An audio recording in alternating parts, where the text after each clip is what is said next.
সম্মেলনের আজকের এই সভার সম্মানিত যোগ্য নির্বাচিত শিক্ষিত সভাপতি সাহেব দামাত বরকাতুল আলিয়া, এখানে উপস্থিত এই মসজিদের সম্মানিত ইমাম জনাব হযরত মাওলানা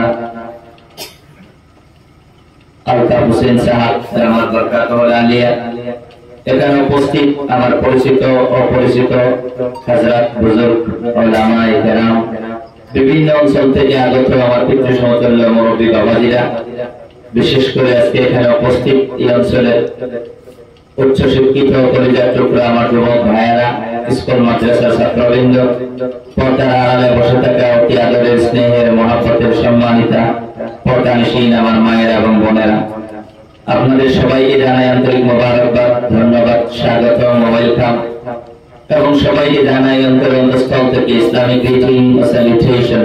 আসসালামু আলাইকুম ওয়া রাহমাতুল্লাহি ওয়া বারাকাতুহু। ওয়া আলাইকুম আসসালাম ওয়া রাহমাতুল্লাহি ওয়া বারাকাতুহু। আপনারা কি ঘুমিয়ে গেছেন? না, ঘুমান নাই? না, কেউ ঘুমান নাই? না। তাহলে আমি তো আপনাদের সবাইকে সালাম দিয়েছিলাম। সামনের দিক থেকে কিছু যুবক ভাইয়েরা উত্তর আলহামদুলিল্লাহ খুব ভালো দিয়েছেন। উত্তর কিন্তু সবাই দেন নাই, কয়েকজনে দিয়েছেন, আর অনেকেই উত্তর কিন্তু আপনারা দেন নাই। বলেন মেহমানে সালাম দিলে মেজবানে উত্তর দেয় না, সজাগ থাকলে না ঘুমিয়ে থাকলে? ঘুমিয়ে থাকলে। ডেফিনেটলি ঘুমিয়ে থাকলেই তো এরকম হয়। তবে আপনারা বলতেছেন আমরা ঘুমাই নাই, সজাগ, কিন্তু উত্তর পাইলাম না, এই জন্য আমার ডাউট হইল যে মনে হয় আপনারা ঘুমিয়ে গেছেন, রাত তো অনেক হয়ে গেছে। কেউ ঘুমান নাই? সালাম দেওয়াটা সুন্নাহ, it's the beautiful Sunnah of prophet Muhammad সাল্লাল্লাহু আলাইহি ওয়াসাল্লাম। দেখেন, সালামের মাধ্যমে শান্তি কায়েম করা হয়, শান্তির বার্তা স্প্রেড করা হয়, কনভে করা হয়। একজনে আরেকজনের শান্তি কামনা করে। আমি একজন মুসাফির, আমি আপনাদের শান্তির কামনা করলাম, আর আপনাদের উচিত যিনি আপনাদের শান্তির কামনা করে ওনার শান্তি আপনাদের পক্ষ থেকে কামনা করার দরকার আছে না নাই? আছে। এই জন্যই ইসলাম এত সুন্দর একটি ধর্ম যে সাক্ষাৎ হওয়ার সাথে সাথেই আসসালাম ক্বাবলাল কালাম, we should convey the salam before kalam. কথা বলার আগেই তুমি সালাম দাও, মানে যার সাথে কথা বলবা তার শান্তি না থাকলে তুমি কথা বলে আনন্দ পাইবা না, আগে তার শান্তির কামনা করো। উনি যখন স্যাটিসফাই হবে, শান্তি যখন ওনার থাকবে, তখন তুমি ওনার সাথে আলাপ করো, বন্ধুত্ব করো, তখন সব ভালো লাগবে। কথা বলেন ঠিক কিনা? ইসলামের প্রত্যেকটা জিনিস লজিকেবল, যুক্তিপূর্ণ। আর ইসলামের এই যে গ্রিটিংস, এই যে সম্ভাষণ, এই সালামটা, such kind of greeting and salutation you will never find in other religion. অন্য কোন মতবাদে এত সুন্দর সম্ভাষণ আপনি পাবেন না। খ্রিস্টানরা সকালে বলে গুড মর্নিং, দুপুরের সময় বলে গুড নুন, দুপুরের পরে বলে গুড আফটারনুন, রাত্রে বলে গুড নাইট। মানে সকাল আপনার ভালো হোক। এখন একজন মানুষ সকালে তার অশান্তি হয়ে আসতেছে, আরেকজনের ওনাকে বললো যে তোমার সকাল ভালো হোক। এখন হ্যাঁ মনে করবো, মনে মনে কইব যে আমি তো অশান্তিতে আছি, হ্যাঁ কইতাছে আমি বলে ভালো হইতাম। অশান্তি থাকলে ভালো হয় কিভাবে বলেন? অশান্তি থাকলে ভালো হইবার কোন রাস্তা আছে? আগে অশান্তি দূর করলেই তো ভালো হইব। অশান্তি দূর করার মতো কোনো কথাই সে বললো না, এখন তোমার সকাল ভালো হবে। কিন্তু কোন মুসলমান কষ্ট অশান্তি হয়ে আসতেছে, আপনি তার দেখার সাথে সাথে যখন বললেন আসসালামু আলাইকুম ওয়া রাহমাতুল্লাহি ওয়া বারাকাতুহু, আল্লাহর শান্তি তোমার প্রতি অবতীর্ণ হোক, আল্লাহর রহমত অবতীর্ণ হোক, বরকত অবতীর্ণ হোক, তখন সে মনে মনে বলবে আমি তো এটাই তালাশ করতেছি, আমার তো শান্তিই লাগে, আমার তো বরকতই লাগে, আমার তো রহমতই লাগে। দেখছেননি ইসলামের শিক্ষা আর অন্য শিক্ষা সমান না বেশকম আছে? সাধারণ বেশকম না সিরিয়াল বেশকম? সিরিয়াল বেশকম। Serial difference between Islam and other religion. এই হলো আমাদের পার্থক্য। গতিকে যার যে সংগঠন আছে, কিন্তু আমরা একটা লজিক্যালি একটা কথা বললাম যে ইসলামী মানুষের শান্তি চায়। কথা বলে ঠিক কিনা? ঠিক। এই জন্য সালাম দেওয়াটা যদি সুন্নাহ, কিন্তু উত্তর দেওয়াটা ওয়াজিব। কারণ বলেন শান্তি এক পক্ষীয় হয় না দুই পক্ষীয় হয়? দুই পক্ষ। আমি যদি শান্তির থাকি, আপনি যদি অশান্তির থাকেন, তাহলে বলেন এটা কি শান্তির সমাজ হবে না অশান্তির সমাজ হবে? হ্যাঁ, এখন আমি মেহমান, আমি আপনাদেরকে শান্তির কামনা করলাম। এখন আমি যদি অশান্তির থাকি, তাহলে এটা আপনাদের ভালো লাগবে না। এই জন্য এই সালাম উত্তর দেওয়াটা ওয়াজিব, ম্যান্ডেটরি করে দিয়েছেন রাসূল। মানে তোমার দিতেই হবে, আমার গুনাহগার হওয়া। ওয়াজিব আর ছেড়ে দিলে বান্দা জান্নাত লাভ করতে পারে না। চিন্তা করছেন? ওয়াজিব মানে ম্যান্ডেটরি। এই জন্যই ওয়াজিব ছেড়ে দিলে আমাদের জান্নাত লাভ করা হবে না। ফরজ ফারাইজ যেগুলো আল্লাহর বিধান, এগুলো ফরজ বিধান যদি ছেড়ে দেই, ফরজ বিধান যদি আমি ছেড়ে দেই, তাহলে কিন্তু আমি জাহান্নাম থেকে মুক্তি পাবো না। সুন্নতে মুআক্কাদা, জোহর আগে 4 রাকাত নামাজ, ফজর আগে 2 রাকাত নামাজ, আবার জোহরের পরে আবার 2 রাকাত নামাজ, এই নামাজগুলো যে সুন্নতে মুআক্কাদা ছেড়ে দিলে রাসূল তার পক্ষে সুপারিশ করবে না কিয়ামতের দিন। এবং সুন্নতে জায়েদা, সুন্নতে গায়র মুআক্কাদা এবং নওয়াফিল ছেড়ে দিলে বান্দা অথবা বান্দি আল্লাহর বন্ধু অথবা আল্লাহর ওলি হতে পারবে না। বলেন কোনটা বেকার? ফরজ, ওয়াজিব, নফল, সুন্নাত এগুলো তো বললাম, কোনটা বেকার বলেন? না সবগুলো কাজে লাগে? কোনটা বেকার আছে কি? নাই। যাই হোক, একটা মাসলা শুনেন আপনারা। মসজিদের মধ্যে যখন আমরা ফরজ নামাজ ইমামের সাথে যেই কাতারে যেই লাইনে পড়ি, সুন্নত নামাজ ওই জায়গায় পড়ি না একটু জায়গা চেঞ্জ করি? কেন? এই জন্য চেঞ্জ করি যে যে জায়গায় ইমাম সাহেবের সাথে নামাজটা পড়লাম, এই জায়গাটা আমার জন্য সাক্ষী হয়ে গেল।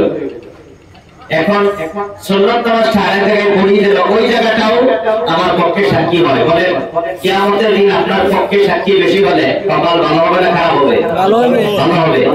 এই জন্যই, কারণ সাক্ষী বেশি হইলে একজনের পক্ষে বিচারকে বিচার করে সাক্ষীর ভিত্তিতে অনেক ডিপেন্ড করে। কথা বলা ঠিক কিনা? সাক্ষী যেই দিকে বেশি যায়, বিচারকও সেই দিকে রায় দিতে বাধ্য। কথা বলা ঠিক কিনা? Majority must be granted. কিয়ামতের দিন যখন একটা মসজিদের অনেক জায়গা থেকে পৃথিবী জীবিত থাকতে আমরা কত মসজিদে নামাজ পড়ছি, ঘরে নামাজ পড়ছি, কত জায়গায় নামাজ পড়ছি, ঈদগাহে ময়দানে নামাজ পড়ছি, কত জায়গায় আমরা বিদেশে গিয়া ভ্রমণ করতে গিয়ে কত মসজিদে নামাজ পড়ছি, সব জায়গাগুলোকে আমাদের দিন যদি সাক্ষী দেয়, তাহলে বলেন আমাদের আশা করা যায় আল্লাহ দয়া করবে। কথা বলেন ঠিক কিনা? এই জন্য সুন্নত নামাজটা অন্য জায়গায় পড়ি যেন আরেকটা সাক্ষী হয়, এই জন্য পড়ি। যাই হোক, এই কথাটা বুঝছেন তো? আমার আগে আপনারা যে জায়গায় বসে বসে ওয়াজ শুনছেন, যে হুজুরে বয়ান করছে আলহামদুলিল্লাহ মাশাআল্লাহ, এই জায়গা তো আপনার জন্য সাক্ষী হয়ে গেল। এখন আমার সামান্য কিছু কথা আপনারা শুনবেন, জায়গা কম, অনেক যুবক ভাইরা আসতেছে। এখন আপনারা একটু আগে আয়া যদি আরেকটা জায়গা বানায় দেন, তাহলে এই জায়গা থেকে 2টা সাক্ষী আপনাদের জন্য হবে যে আল্লাহ আমরা 2025 সালে 14 এপ্রিলে আমরা এই জায়গায় 2 জায়গায় বসে বসে আমরা তোমার কথা শুনেছিলাম, কোরআন হাদিসের কথা শুনেছিলাম। আল্লাহ মাফ করো। তাহলে নিশ্চয়ই আল্লাহ কোরআনে আমাদের বলেছেন ফামাইয়ামাল মিসকাল যাররাতিন খায়রান ইয়ারা। কিয়ামতের দিন বান্দা বিন্দু পরিমাণ, কোন পরিমাণ, পরমাণু পরিমাণ, মলিকুলস পরিমাণ, কোন গায় কোন এমন একটা ক্ষুদ্র জিনিস, একটা জিনিস ভাঙলে এত ক্ষুদ্র যে চোখের দ্বারা দেখা যায় না, এটাকে আমরা অণু বলি, আরবিতে বলে জাররা। এই অণু পরিমাণ ভালো কাজ করানো will be short in the day of judgement. কিয়ামতের দিন বান্দারে তার প্রতিফল পুরস্কার দেওয়া হবে, দেখানো হবে। বলেন সুবহানাল্লাহ। তাহলে যেই জায়গায় বসে বসে একটা ঘটনা শুনলাম, এটা কি ছোট? এটা কি ছোট আমল না বড় আমল? বড় আমল। হ্যাঁ, এটা তো এমনি দেখা যাবে। ছোটটাই যদি আল্লাহ দেখাইবো, তাহলে বড়টা তো ডেফিনেটলি দেখাইবো। যাই হোক, আলহামদুলিল্লাহ, আপনারা সবাই ভালো আছেন? যাই হোক, আল্লাহ যা করে সব ভালোর জন্যই করে, কথা ঠিক না? যাই হোক, কিছুদিন আগে আপনাদের এখানে এসেছিলাম। যাই হোক, আল্লাহ তাবারক তাআলা সেই দিন এই ঘটনা না হলে তো আজকে এখানে আসতাম না। গতিকে ওই দিন আমার যুবকরা ছিল কিছু কম, আজকে যুবক অনেক বেশি। পরে আল্লাহ যা করে খারাপ করে না ভালো করে? ভালো করে। আজকে আলহামদুলিল্লাহ এই যে এখানে দেখছি ম্যাক্সিমাম প্রায় 95% যুবক আলহামদুলিল্লাহ, মুরব্বীরা মাঝে মাঝে আছে আলহামদুলিল্লাহ। গতিকে ভবিষ্যতে সমাজটারে নেতৃত্ব দিবে এই মুরব্বী সাহেবানগণ না আপনারা বলেন? বলেন মুরব্বী সাহেবানরা সমাজের গুরুত্ব নেতৃত্ব দিবে ভবিষ্যতে না যুবকরা?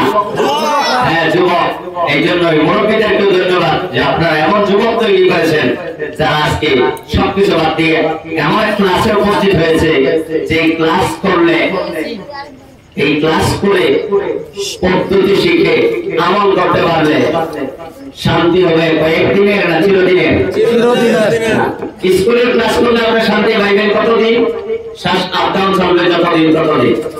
বলেন যেদিন শ্বাস আপ ডাউন হবে সেই দিন 1 কোটি এমএ পাস, 1 কোটি বিএ পাস, 1 কোটি পিএইচডি হোল্ডার, 5 কোটি ডক্টর, 2 কোটি বিজ্ঞানীর যেদিন শ্বাস আপ ডাউন বন্ধ হইব ওই দিন থেকে এই ডিগ্রি গুলা কয় পয়সা দাম হইব? বলেন কয় পয়সা দাম হইব? 1 পয়সারও দাম নাই। গতিকে দুনিয়াতে আমরা থাকবো, এই জন্য দুনিয়া শিক্ষা আমাদের লাগবে। বলেন জান্নাতে যাওয়ার রাস্তা দুনিয়ার বাহির দিয়া না ভিতর দিয়া? বলেন জান্নাতে যাওয়ার রাস্তা দুনিয়ার বাহির দিয়া না ভিতর দিয়া? এই ভিতর দিয়েই যাইতে হবে। তাহলে ভিতরের জায়গাটার নাম হলো দুনিয়া। তাহলে দুনিয়া লাগবে না নাই? তবে দুনিয়া লাগবে কতটুকু? একটা উদাহরণ দেই। দুনিয়াটাকে আল্লাহ তাআলা পানির সাথে তুলনা করেছেন, খুব ভালো করে বুঝবেন। দুনিয়া কিসের সাথে তুলনা করা হয়েছে? পানির সাথে। আল্লাহ কোরআনে এক জায়গায় বলেছেন যে ওয়াবুলিলাহুম মাতালাল হায়াতিদ দুনিয়া কামা,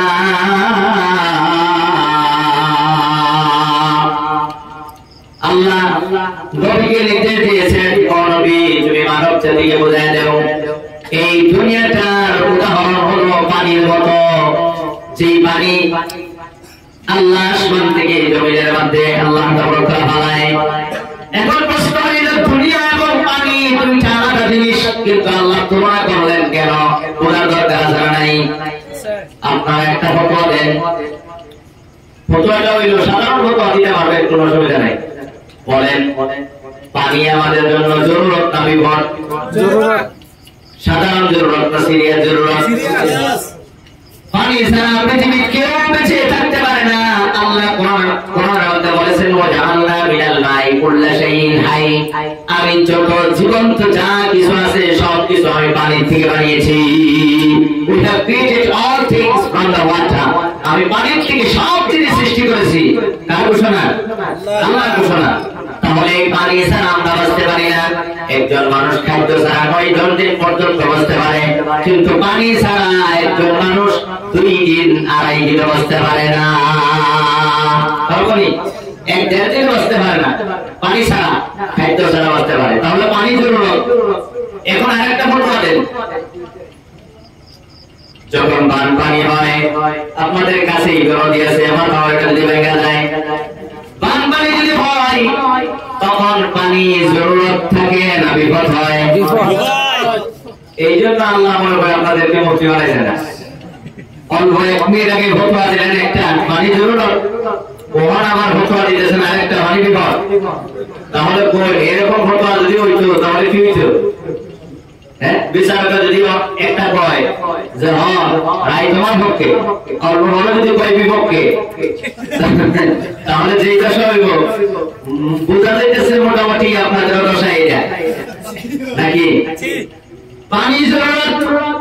আবার আপনারা বললেন পানি বিপদ। এটা আমাদের ব্যাখ্যা আছে, কথা পুরোটা ঠিক। ব্যাখ্যাটা কি? যত লিমিট পর্যন্ত পানি জরুরত, যখন পানি লিমিট থেকে ক্রস করে তখন আর জরুরত থাকে না, বিপদ হয়। যে কত বড় বিপদ! পানি এত পর্যন্ত বানপানি হইলে বিপদ বাড়ে না কমে? বলেন বাড়ে।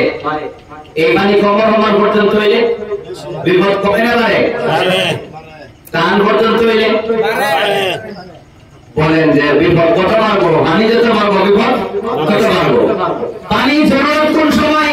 যখন লিমিট পর্যন্ত, লিমিটের লেভেল পর্যন্ত থাকে তখন পানি জরুরত। যখন পানি পানি তার লিমিট থেকে ক্রস করে তখন আর জরুরত থাকে না, বিপদ হয়ে যায়। ঠিক তদ্রুপভাবে এই দুনিয়া আমাদের জরুরত, কতক্ষণ জরুরত?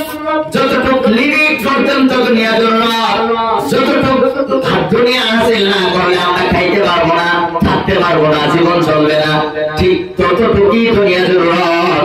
কিন্তু এই দুনিয়ার জন্য যদি আমরা আখিরাত বরবাদ করি, খালি দুনিয়া দুনিয়া দুনিয়া দুনিয়া করে যদি আমি জীবন কাটাই, তাহলে এই দুনিয়ার জরুরত থাকে না। পানবাড়ির মতো এই দুনিয়া আমার ঈমান ধ্বংস করে বিপদ হয়ে যায়। কথা বলেন ঠিক কিনা? এই দুনিয়ার মধ্যে লক্ষ লক্ষ মানুষ এই দুনিয়া করে বেঈমান হয়ে দুনিয়া থেকে চলে যাইতেছে। 850 কোটি মানুষের মধ্যে আপনার 650 কোটি মানুষ সৃষ্টিকর্তাকে বিশ্বাস করে না, মানেই না। তাদের কাছে আছে দুনিয়া, এই দুনিয়ার কারণে সৃষ্টিকর্তাকে তারা ভুলে গেছে।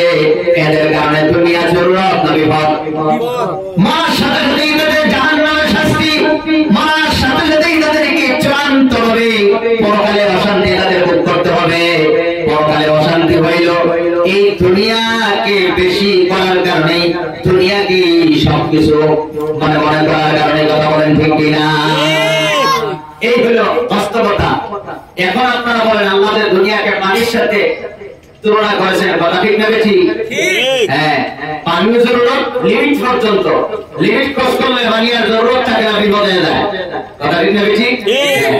ঠিক দুনিয়াও জরুরত। দুনিয়া থাকতে হলে আপনার একটা গর্ত লাগবে, চলতে হইলে এখন মোটামুটি আগে সাইকেল আছে, এখন মোটামুটি একটা বাইক মোটামুটি লাগবে, খাওয়ার জন্য কিছু লাগবে আপনার। কিন্তু এখন যদি একটা ঘরের বদলা যদি 10টা ঘর বানান, তাহলে বলেন 9টা ঘর আপনার জরুরত নাই। এই 9টা ঘরের জন্য আপনার ঘরে বসে থাকতে হবে না হালালে হারামে খালি দৌড়াদৌড়ি করতে হবে? বলেন। হ্যাঁ, হালাল হারামে খালি দৌড়াদৌড়ি করলে নিজের মূল্যবান হায়াত যখন শেষ হয়ে যাবে, খালি ঘর বানানি, তখন আপনি নামাজ পড়বেন কখন? হজ করবেন কখন? আল্লাহ আল্লাহ করবেন কখন? কোরআন তেলাওয়াত করবেন কখন? জিকির করবেন কখন? মানুষের সেবা করবেন কখন? কথা বল ঠিক কিনা? তাহলে এই দুনিয়ার সবচেয়ে অশান্তি কার? আমি অন্য জায়গায় উদাহরণ দিই না, আপনাদের এই রায়কাটাতে সবচেয়ে যে ধনী বেশি, ওনার কাছে গিয়ে একদিন ঠান্ডা মাথায় ওনাকে জিজ্ঞাসা করবেন যে ভাই বলো তো তোমার কিরকম শান্তির দিন কাল যাইতেছে? একবার বলতে ভাই বলার পরে কিছু মনে আমরা কইব যে শান্তি বেড়া শান্তি, ট্যাবলেট ছাড়া ঘুম হয় না, রাত্রি ট্যাবলেট ছাড়া ঘুম হয় না। দুনিয়ার সবচেয়ে ধনী মানুষ যে, তার কাছে গিয়ে জিজ্ঞাসা করেন শান্তি নাই, অশান্তি। কারণ দুনিয়া তার জরুরত রয়েছে না, দুনিয়া বিপদ হয়ে গেছে। এক বেচারা সারাদিনে পান্তা মুড়ি বিক্রি করে 500 টাকা বেচছে, 2 মিনিটে হিসাব শেষ। আর একজনে একটা শোরুমের মধ্যে 5 লাখ টাকা বেচছে, হিসাব করতে করতে রাত 12টা। এখন বলেন যে 5 মিনিটে হিসাব কইরা হ্যাঁ ঘুমাইবো 6 ঘন্টা, আর হ্যাঁ 12টা টাকা হিসাব কইরা কালকা কিভাবে তার 5 লাখ টাকার থেকে বেশি কিভাবে বিক্রি করবো এই চিন্তা করতে করতে ঘুমাইবো 2টা। আর তারপরে তার ঘুম 2-2.5 ঘন্টা হইব, সারাদিন খিটখিটটা মেজাজ লইয়া এই সময় 2 টাকা মারা দেবো, তারে মারা দেবো, কাস্টমারকে খারাপ ব্যবহার করবো। কথা বলেন ঠিক কিনা? শান্তি হইল? জি না। এইটা বুঝতে হবে, শান্তি কয় আর শান্তি কয়। শান্তি দুনিয়া বর্তমান শান্তি বাড়তেছে না অশান্তি বাড়তেছে? বলেন। ইসলাম মানে কি শান্তি না? তাহলে বর্তমান ইসলাম মানে শান্তি, কিন্তু এখন দেখা যাইতেছে সারা দুনিয়ার মুসলমান যেখানে বেশি, সেখানে অশান্তি আর বেশি। ইসলাম মানে শান্তি, কিন্তু আমরা বাস্তবতা চোখের সামনে দেখতেছি ইসলাম মানে শান্তি হইল, এখন থেকে ইসলাম যেখানে বেশি সেখানে অশান্তি বেশি। ইসলাম মানে শান্তি, অশান্তি হয় কিভাবে? কি করছে মেঘানাতে তা এখন যদি কইতে তা কেনা কেনা প্রতিবাদ না করে প্রতিবাদ করবেন না? নাই, বাস্তবতা হলো সিনেমিটা সবাই জানে, তিতা কেউ জানতো না। এখন ইসলাম মানে শান্তি, এখন আপনারাই বলতেছেন অশান্তি, তাহলে এটা কি হইল? ইসলাম মানে শান্তি, আবার যদি বলে অশান্তি, এটা তো মানা যায় না। তারপরে বাস্তবতা হইলো বাধ্য হয়ে মানতে হয় যে ইসলাম শান্তি, কিন্তু আজকে অশান্তি কেন হইতেছে? তার কারণ আছে নাই? কারণ আমি বড় ভাই, আমার ছোট ভাই 2 নম্বর টিবলিগঞ্জ মেডিকেল কলেজের গাইনোকোলজিস্ট। 2 নম্বর ছোট ভাই আপন ভাই doctor Abu Hannan Guwahati medical college থেকে এমবিবিএস করে এখন এমএস করতেছে। ভালো ভালো যাইবে আমার ছোট ভাই 2 নম্বর। ধরেন একটা উদাহরণ দিতেছি, আমার একটা বেমার হয়েছে। বেমার কি? যা যেটাই তুই খালি শরীর গানে, কথা বলার শরীর গানে, ঘুমাইলেও শরীর গানে, শীতের দিনেও তোর শরীর গানে, গরমের দিনে তো আরো বেশি গানে। আমি বললাম আমার ভাই ডাক্তারকে যে আমার শরীরের মধ্যে এরকম হয়েছে কেন? বইয়ে থাকলো শরীর গানে, কি হয়েছে একটু মেডিকেল কলেজে খাবার করছো, একটু টেস্ট করে দেখো না। তখন আমার ভাই আমার শরীরের সমস্ত টেস্ট করে দেখলো, আমার শরীরের মধ্যে পটাশিয়ামের অভাব হয়েছে। আর পটাশিয়ামের অভাব যখন শরীরের মধ্যে হয় তখন সামান্য কষ্টে তার শরীর থেকে লবণ পানি বার হয়ে যায়, শরীরে পানি ধরে রাখতে পারে না। এটা এইভাবে আমরা ঘামিয়ে যাই, পটাশিয়ামের অভাব। আমি বললাম এখন আমার কি করতে হবে? আমার ভাই বললো তুমি এক কাজ করো, গাছের নারিকেলের ডাবের পানি খাও। ডাবের পানিতে প্রচুর পরিমাণে পটাশিয়াম রয়েছে।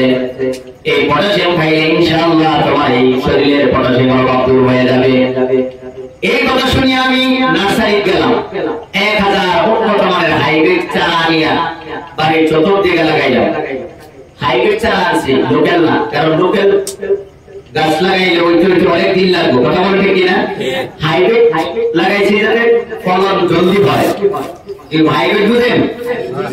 হাইব্রিড শুধু ফলের মধ্যে হাইব্রিড, শস্যের মধ্যে হাইব্রিড, আর গাছের মধ্যে বিভিন্ন ধরনের ক্লোনিং সিস্টেম করে হাইব্রিড।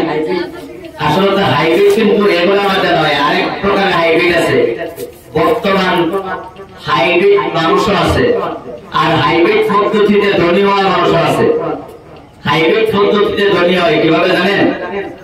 দেখবেন 2 মাস আগে থাকে গাছতলায়, 2 মাস বাদে গিয়ে দেখবেন তার বাড়ি হয়ে গেছে গাছতলা। এখন বলেন 2 মাস আগে গাছতলায় থাকে একজন মানুষ, 2 মাস পরে গাছতলা বাড়ি বানায়। লোকাল পদ্ধতিতে না, হাইব্রিড পদ্ধতিতে। হাইব্রিড পদ্ধতিটা হয় কিভাবে? 10,000 টাকা মাসে দিয়া 1 মাস পরে 15,000 টাকা আনে, কোনো কষ্ট ছাড়াই। এখন বলেন এটা লোকাল পদ্ধতি ইনকাম না হাইব্রিড পদ্ধতির ইনকাম? এই নামটা আমি বলতাম না, এটা সবই আপনারা জানেন। সরকারি অনেক চাকরিয়াল চাকরি করে, সরকারে তাদেরকে বেতন দেয়। বেতন দেওয়ার পরেও টেবিলের তলে হাত লুকায়া লুকায়া ভাড়ায়া কিছু কিছু হাতে লইয়া কিছু কিছু জমা করে। বলেন এটা কি লোকাল পদ্ধতির দুনিয়ার সিস্টেম না হাইব্রিড পদ্ধতি? হাইব্রিড পদ্ধতির দুনিয়ার সিস্টেম। এক বেচারা সারা বছর চাকরি করে একটা ঘর বানাইতে পারে না, একটা ওয়ার্ড মেম্বার হইয়া আপনার 5 বছরে বাড়ি ভাস্তা বানায়। বলেন একটা ওয়ার্ড মেম্বারের কয় লাখ টাকা দরমা হয়? কয় লাখ টাকা হয়? তাহলে 2-2.5 লাখ টাকা, 50-60-70 হাজার টাকা ভাইও বেচারা লোন আছে বাড়ি বানাইতে পারে না একটা শিক্ষকে। তাহলে ওয়ার্ড মেম্বার হইয়া কয় কোটি টাকা দরমা হয় বলেন? তাহলে তারা যেই ঘর বানায় এটা কি সাধারণ লোকাল পদ্ধতি না হাইব্রিড পদ্ধতি? আচ্ছা, হাইব্রিডের কথা ছেড়ে দিলাম, নারিকেলের দিকে আসি। কারণ এই জন্যই নারিকেল জলদি আমার বেমার তো লবণ লাগবে, জলদি নারিকেল গাছ লাগাইলাম। কিছুদিনের মধ্যে এক এক গাছের মধ্যে এই 1000টা নারিকেল গাছের মধ্যে একটা করে হলো 1000টা নারিকেল আছে। কথা বল ঠিক কিনা? এই নারিকেল যেদিনই গাছের মধ্যে ধরছে এদিনই আমার শরীরের পটাশিয়াম অভাব দূর হয়ে গেছে। কথা বলে ঠিক কিনা? ঠিক যাই না? ওই জায়গায় নিয়ে মনোযোগ দিকে আপনাদের উপর আছে। বলে নারিকেল গাছ লাগাইলাম, নারিকেল হইল, খাইছি তাহলে না খাইলে পটাশিয়াম অভাব দূর হইল কিভাবে? এটা আবার ঠিক হয় কিভাবে? বলে এটা কি ঠিক হওয়ার কথা না ঠিক হওয়ার কথা?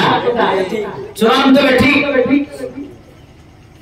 নারিকেল গাছের পানি, ডাবের পানি যতক্ষণ পর্যন্ত আমি ভিতরে না ঢুকাইব ততক্ষণ পর্যন্ত পটাশিয়ামের অভাব দূর হওয়া সম্ভব। ঠিক তদ্রূপ হবে ইসলাম মানে শান্তি, কথা ঠিক আছে, কিন্তু ইসলাম শান্তি এটা বললেই হবে না।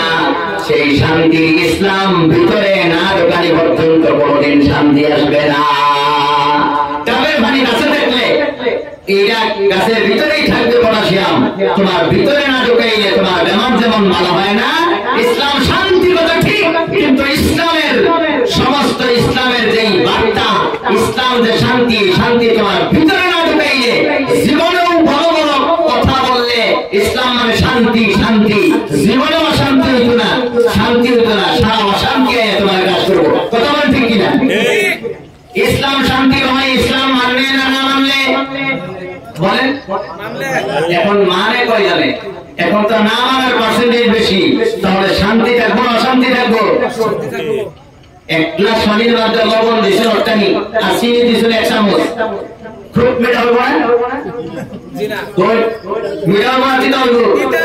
তাহলে অশান্তি সব ঢুকাইতেছি, শান্তির ইসলাম ভিতরে অশান্তি হইল গিয়ে যেমন অর্থানি লবণের মতো, আর ইসলাম মানতাছি 1 চামচের মতো।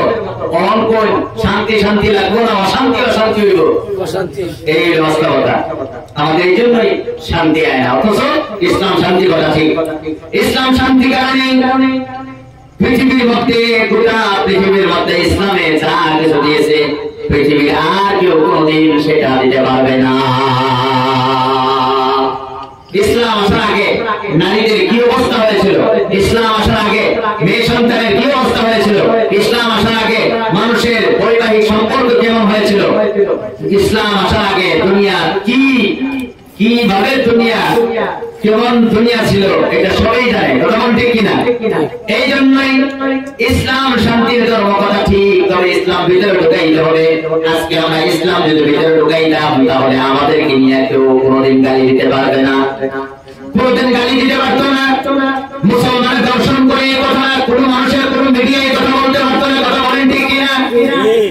ইসলাম মুসলমান চুরি করে, যদি আমরা যদি একজন মানুষের চুরি না করতাম তাহলে পৃথিবীর কোন মিডিয়ার কোন ক্ষমতা নাই কোন মানুষের মুখের ঠোঁট ভেঙে দিলাম আমরা তাদেরকে ভালো করে ধরতাম, কিন্তু পারি না। দেখা যায় অনেক ক্ষেত্রে মুসলমান চুরি করে ফেলে। কথা বলেন ঠিক কিনা? একজন মুসলমান যদি চুরি না করতো তাহলে পৃথিবীর কোন মানুষ বলতে পারতো যে আমরা চোর? বলেন, বলতে পারতো? আমরা যদি কোনদিন মিথ্যা কথা না বলতাম তাহলে পৃথিবীতে কেউ বলতো না যে মুসলমান মিথ্যা কথা বলে। মিথ্যা কথা বলা আমাদের কিছু নকল মুসলমান মিথ্যা কথা বলেই ফেলে, যার কারণে একজনে বলে বাকি গুলা বদনাম হয়। কথা বলেন ঠিক কিনা? বর্তমান এটাই হলো বাস্তবতা। আমরা যদি বলেন মুসলমানের সীমা লঙ্ঘন করে না করে না, সীমা ঠেলাঠেলি করে কি করে না, তাহলে মুসলমানের একজনের সীমা না ঠেলতো তাহলে কোন মানুষে বলা সাহস পাইতো না যে মুসলমানে সীমা ঠেলে বলতে পারতো? এই জন্যই তো ইসলামের মধ্যে শান্তি নাই। শান্তি যদি আমরা চাই, আল্লাহ তাআলা কোরআনে কারীমের মধ্যে শান্তির ইনফরমেশন দিয়েছেন।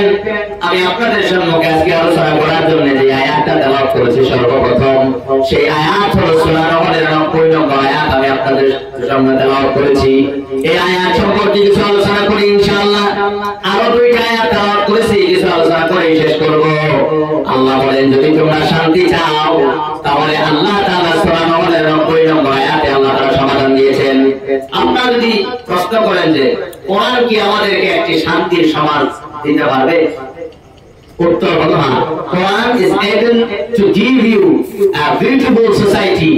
কোরআন আপনাদেরকে একটা পিসফুল, একটা শান্তি, একটা বাতাবরণ কোরআন আপনাদেরকে দিতে পারবে। কোরআন একটা সোসাইটি, শান্তির একটা সমাজ কোরআন আমাদেরকে দিতে পারে। যে আয়াত তেলাওয়াত করা হয়েছে, ইন্নাল্লাহা ইয়া'মুরু বিল আদলি ওয়াল ইহসান, এই আয়াত আপনারা শুনছেন, এরকম মনে মনে লাগেনি? জি, জুমার দিনে দ্বিতীয় খুতবা শেষ করার আগে ইমাম সাহেব পড়ে না বলে পড়েনি? যারা আমরা আরবি জানি না তারাও কমসে কম এই আয়াতটা প্রায় মুখস্থ হয়ে গেছে। এই আয়াত পড়লেই বোঝা যায় এখন খুতবা শেষ, মোটামুটি রেডি হয়ে যাও। আরবি বুঝি আর না বুঝি, খুতবা শেষ হইতেছে, এটা অনেক মানুষের বুঝতে হয়। কথা বল ঠিক কিনা? কারণ একটা জিনিস প্রতি শুক্রবারে সপ্তাহে একদিন শুনলে শুনে শুনে তো অনেক বস্তু মুখস্থ হয়ে যায়, কিন্তু ইমাম সাহেব বলে কিন্তু আমরা বুঝি না। আর সমাজের বাতিরা বাস্তবতা বাস্তবায়ন আমরা করি না। এই জন্যই আমাদের মধ্যে শান্তি নাই। শান্তি যদি আমরা চাই তাহলে আল্লাহ এখানে বলেছেন এই আয়াতে তিনটা কাজ করবা, তিনটা কাজ ছাড়বা।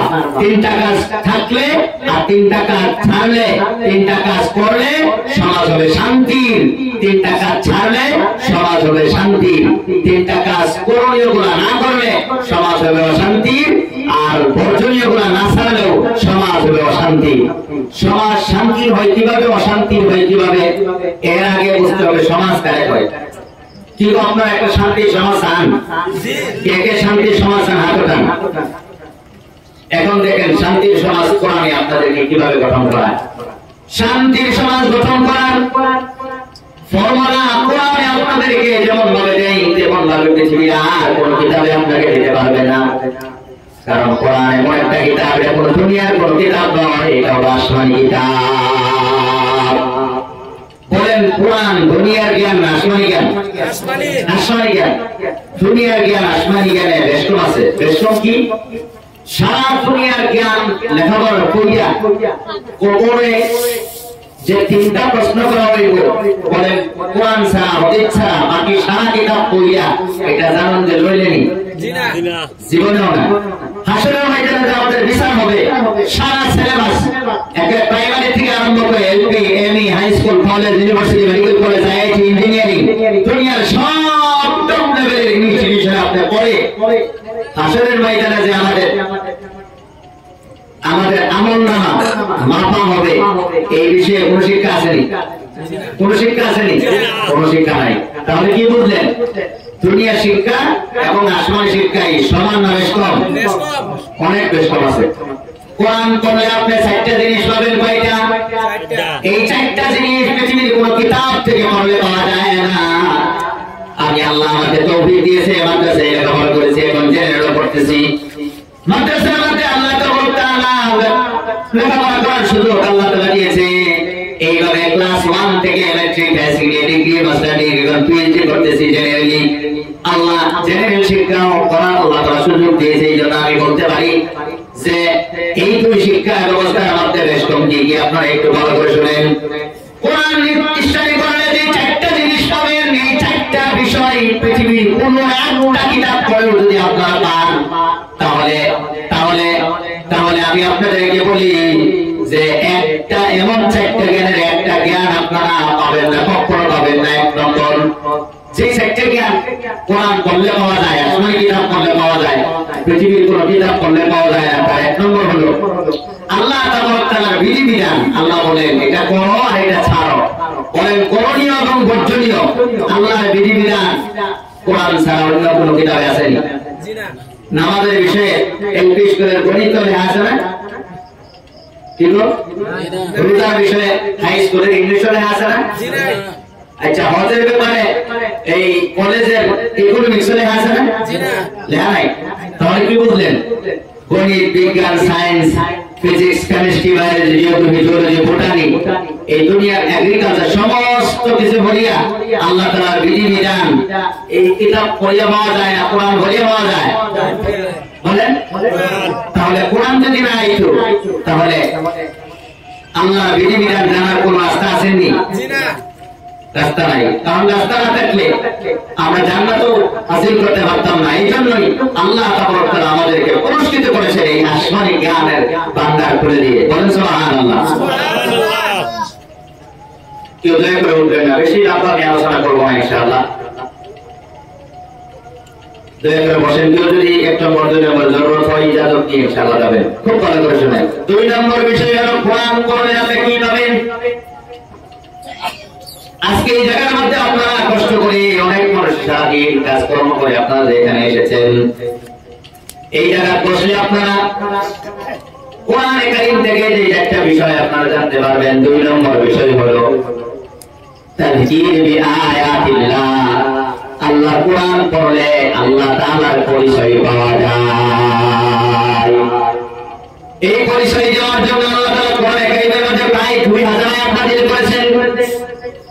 1 নম্বর যে জিনিসটা বলেছিলাম, আল্লাহ তাআলা বিধিবিধানের জন্য কোরআনে আয়াত নাযিল করেছেন 500। কয়টা?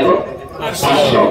কিন্তু নিজের পরিচয় দিয়েছেন প্রায় 2000 আয়াত দিয়ে। বলেন সুবহানাল্লাহ। এখন প্রশ্ন আসে, আল্লাহ তাআলার বিধিবিধানের জন্য আয়াত হলো 500 আর আর আল্লাহ তাআলার পরিচয় আল্লাহ তাআলা দিয়েছেন তাই 2000 আয়াত দিয়ে। বলেন আমি আমার বন্ধুর সাথে বন্ধুত্ব হয় পরিচয় পায়া না না পায়া? পরিচয় কম থাকলে বন্ধুত্ব গভীর হয় না বেশি থাকলে গভীর হয়? হ্যাঁ। এখন আল্লাহ যে আছে আল্লাহর পরিচয় না পাইলে তাহলে আল্লাহকে চিনবেননি? তাহলে আল্লাহর পরিচয় একমাত্র যে কিতাবে লেখা আছে সেই কিতাবটার নাম কি? পৃথিবীর আর কোন কিতাব পড়ে আল্লাহর পরিচয় পাওয়া যায় না। কোটি কোটি বিজ্ঞানী রয়েছে যারা আল্লাহকে মানে না, কোটি কোটি ডক্টরস রয়েছে যারা আল্লাহকে বিশ্বাস করে না, হাজার হাজার প্রফেসর রয়েছে তারা সৃষ্টিকর্তাকে মানে না। তারা হলো এথিস্ট, তারা হলো আপনার নাস্তিক, সৃষ্টিকর্তাকে বিশ্বাস করে না। সৃষ্টিকর্তাকে যারা বিশ্বাস করে না শয়তানের চাইতে আরো বেশি ভয়ঙ্কর। বলে শয়তান আল্লাহ মানে না নাই? বলেন আল্লাহকে মানে না নাই? শয়তান তো বলেছিল খালাকতানি মিন নার ওয়া খালাকতাহু মিন তিন, আল্লাহ তুমি আমাকে আগুনের দ্বারা সৃষ্টি করেছো আর আদমকে মাটির দ্বারা সৃষ্টি করেছো। কে কাকে বললো? শয়তান আল্লাহকে বললো। তখন শয়তান আল্লাহকে মানে না নাই? শয়তান হয়েও আল্লাহকে মানে, কিন্তু কিছু মানুষ আছে বড় বড় ডিগ্রি দাঁড়িয়ে হয়েও আল্লাহকে বিশ্বাস করে না। তাহলে এখন আপনারা জবাব দেন, এই নাস্তিক কোন শয়তানের থেকে ভয়ঙ্কর কিনা? শয়তানও তার সৃষ্টিকর্তাকে মানে, কিন্তু নাস্তিকটা তার সৃষ্টিকর্তাকে মানে না। এই জন্য যারা ধর্ম মানে না, নাস্তিক যারা, তারা শয়তানের থেকে আরো বেশি ভয়ঙ্কর। কথা ঠিক কিনা? কারণ শয়তানও কমসে কম তার সৃষ্টিকর্তাকে মানে। ইসলামিক দৃষ্টিভঙ্গি থেকে আমি বললাম, আমি অন্য কোনো মতবাদ এখানে বলতেছি না। কারণ কোরআনে আমরা পড়ে জানছি শয়তান আল্লাহকে মানে। কথা ঠিক কিনা?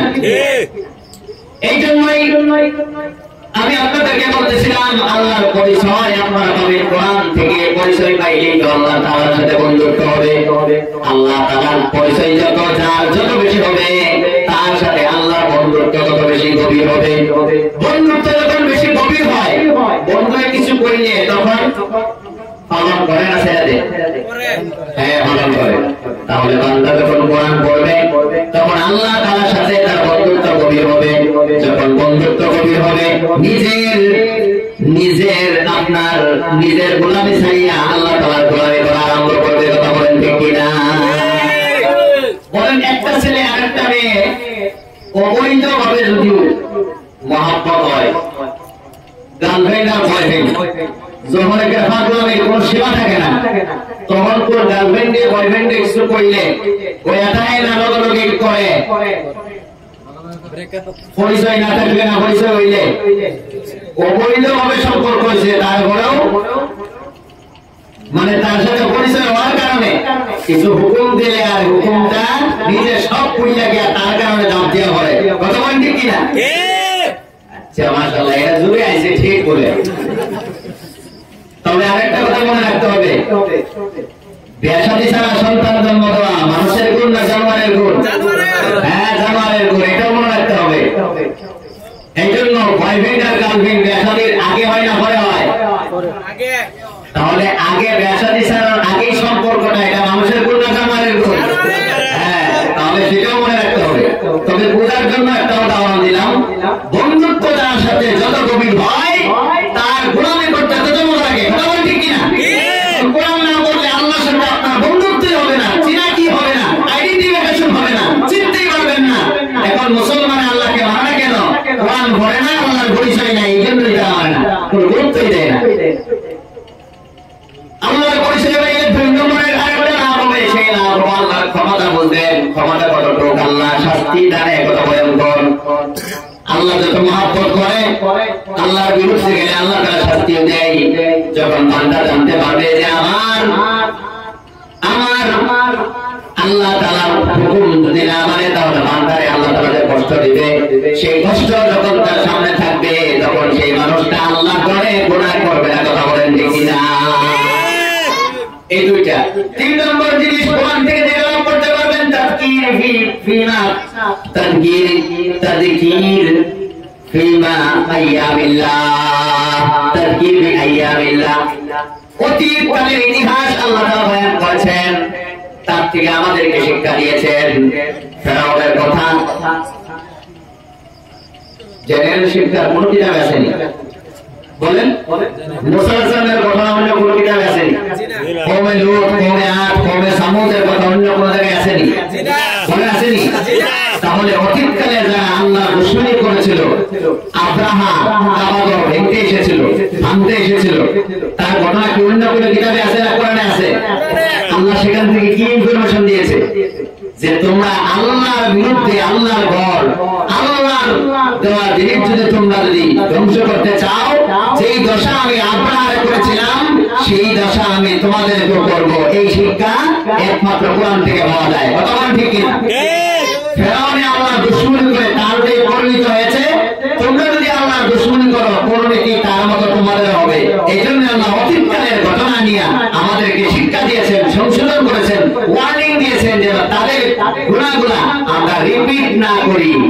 এই জন্য আল্লাহ তাআলা আমাদেরকে এই শিক্ষা দিয়েছেন। এই শিক্ষা আসমানি জ্ঞান কোরআন ছাড়া আর কোনো কিতাবে পাওয়া যায় না।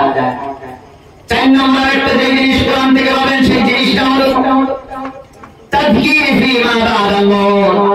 মৃত্যুর পরে যার একটা জীবন আছে, বলেন এই কথাগুলো কোন কিতাবে বয়ান করা হয়?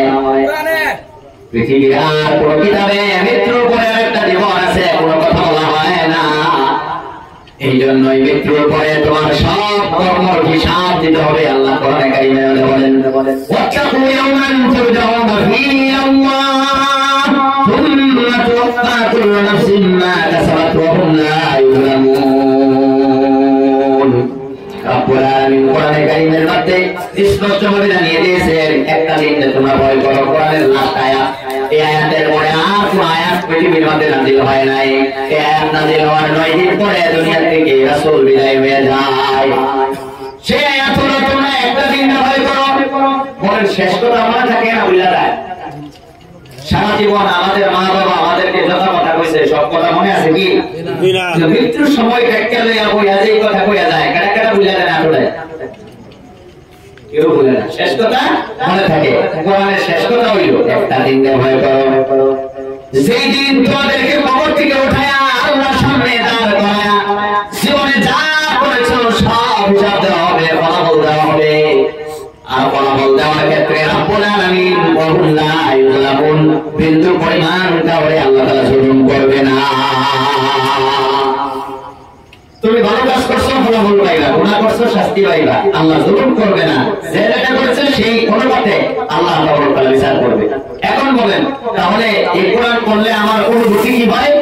আমি যদি চুরি করি, আমি যদি ডাকাতি করি, আমি যদি মিথ্যা কথা বলি, আমি যদি মার্ডার করি, আমি যদি জিনা করি, আমি যদি ব্যালিস্টিক মিসাইল দিয়া কোনো মানুষকে যদি হত্যা করি, যদি মারি, যেমন ইসরায়েল যেমন মারতেছে, কথা ঠিক না? ঠিক সঠিক কথা বলেন। ডরানোর কোনো কথা আছে? মানুষে মানুষ মারে, এটা মানুষ না অমানুষ? সেটা মানুষ না অমানুষ? সেই দেশে এক দেশে আরেক দেশে মানুষ মারলে যে মানুষ হত্যা করে সেইটা সে কোনো মানুষ হতে পারে না, জানোয়ার থেকে আরো খারাপ। কথা বলেন ঠিক কিনা? এই যে ইসরায়েলে অবৈধ ভাবে এই শিশুগুলোকে হত্যা করতেছে, এরা মানুষ হতে পারে না, এটা জানোয়ার। কথা বলেন ঠিক কিনা? পৃথিবীর মানুষ এটা মানতে বাধ্য। একটা জানোয়ার আর একটা জানোয়ার হসপিটাল মানে না।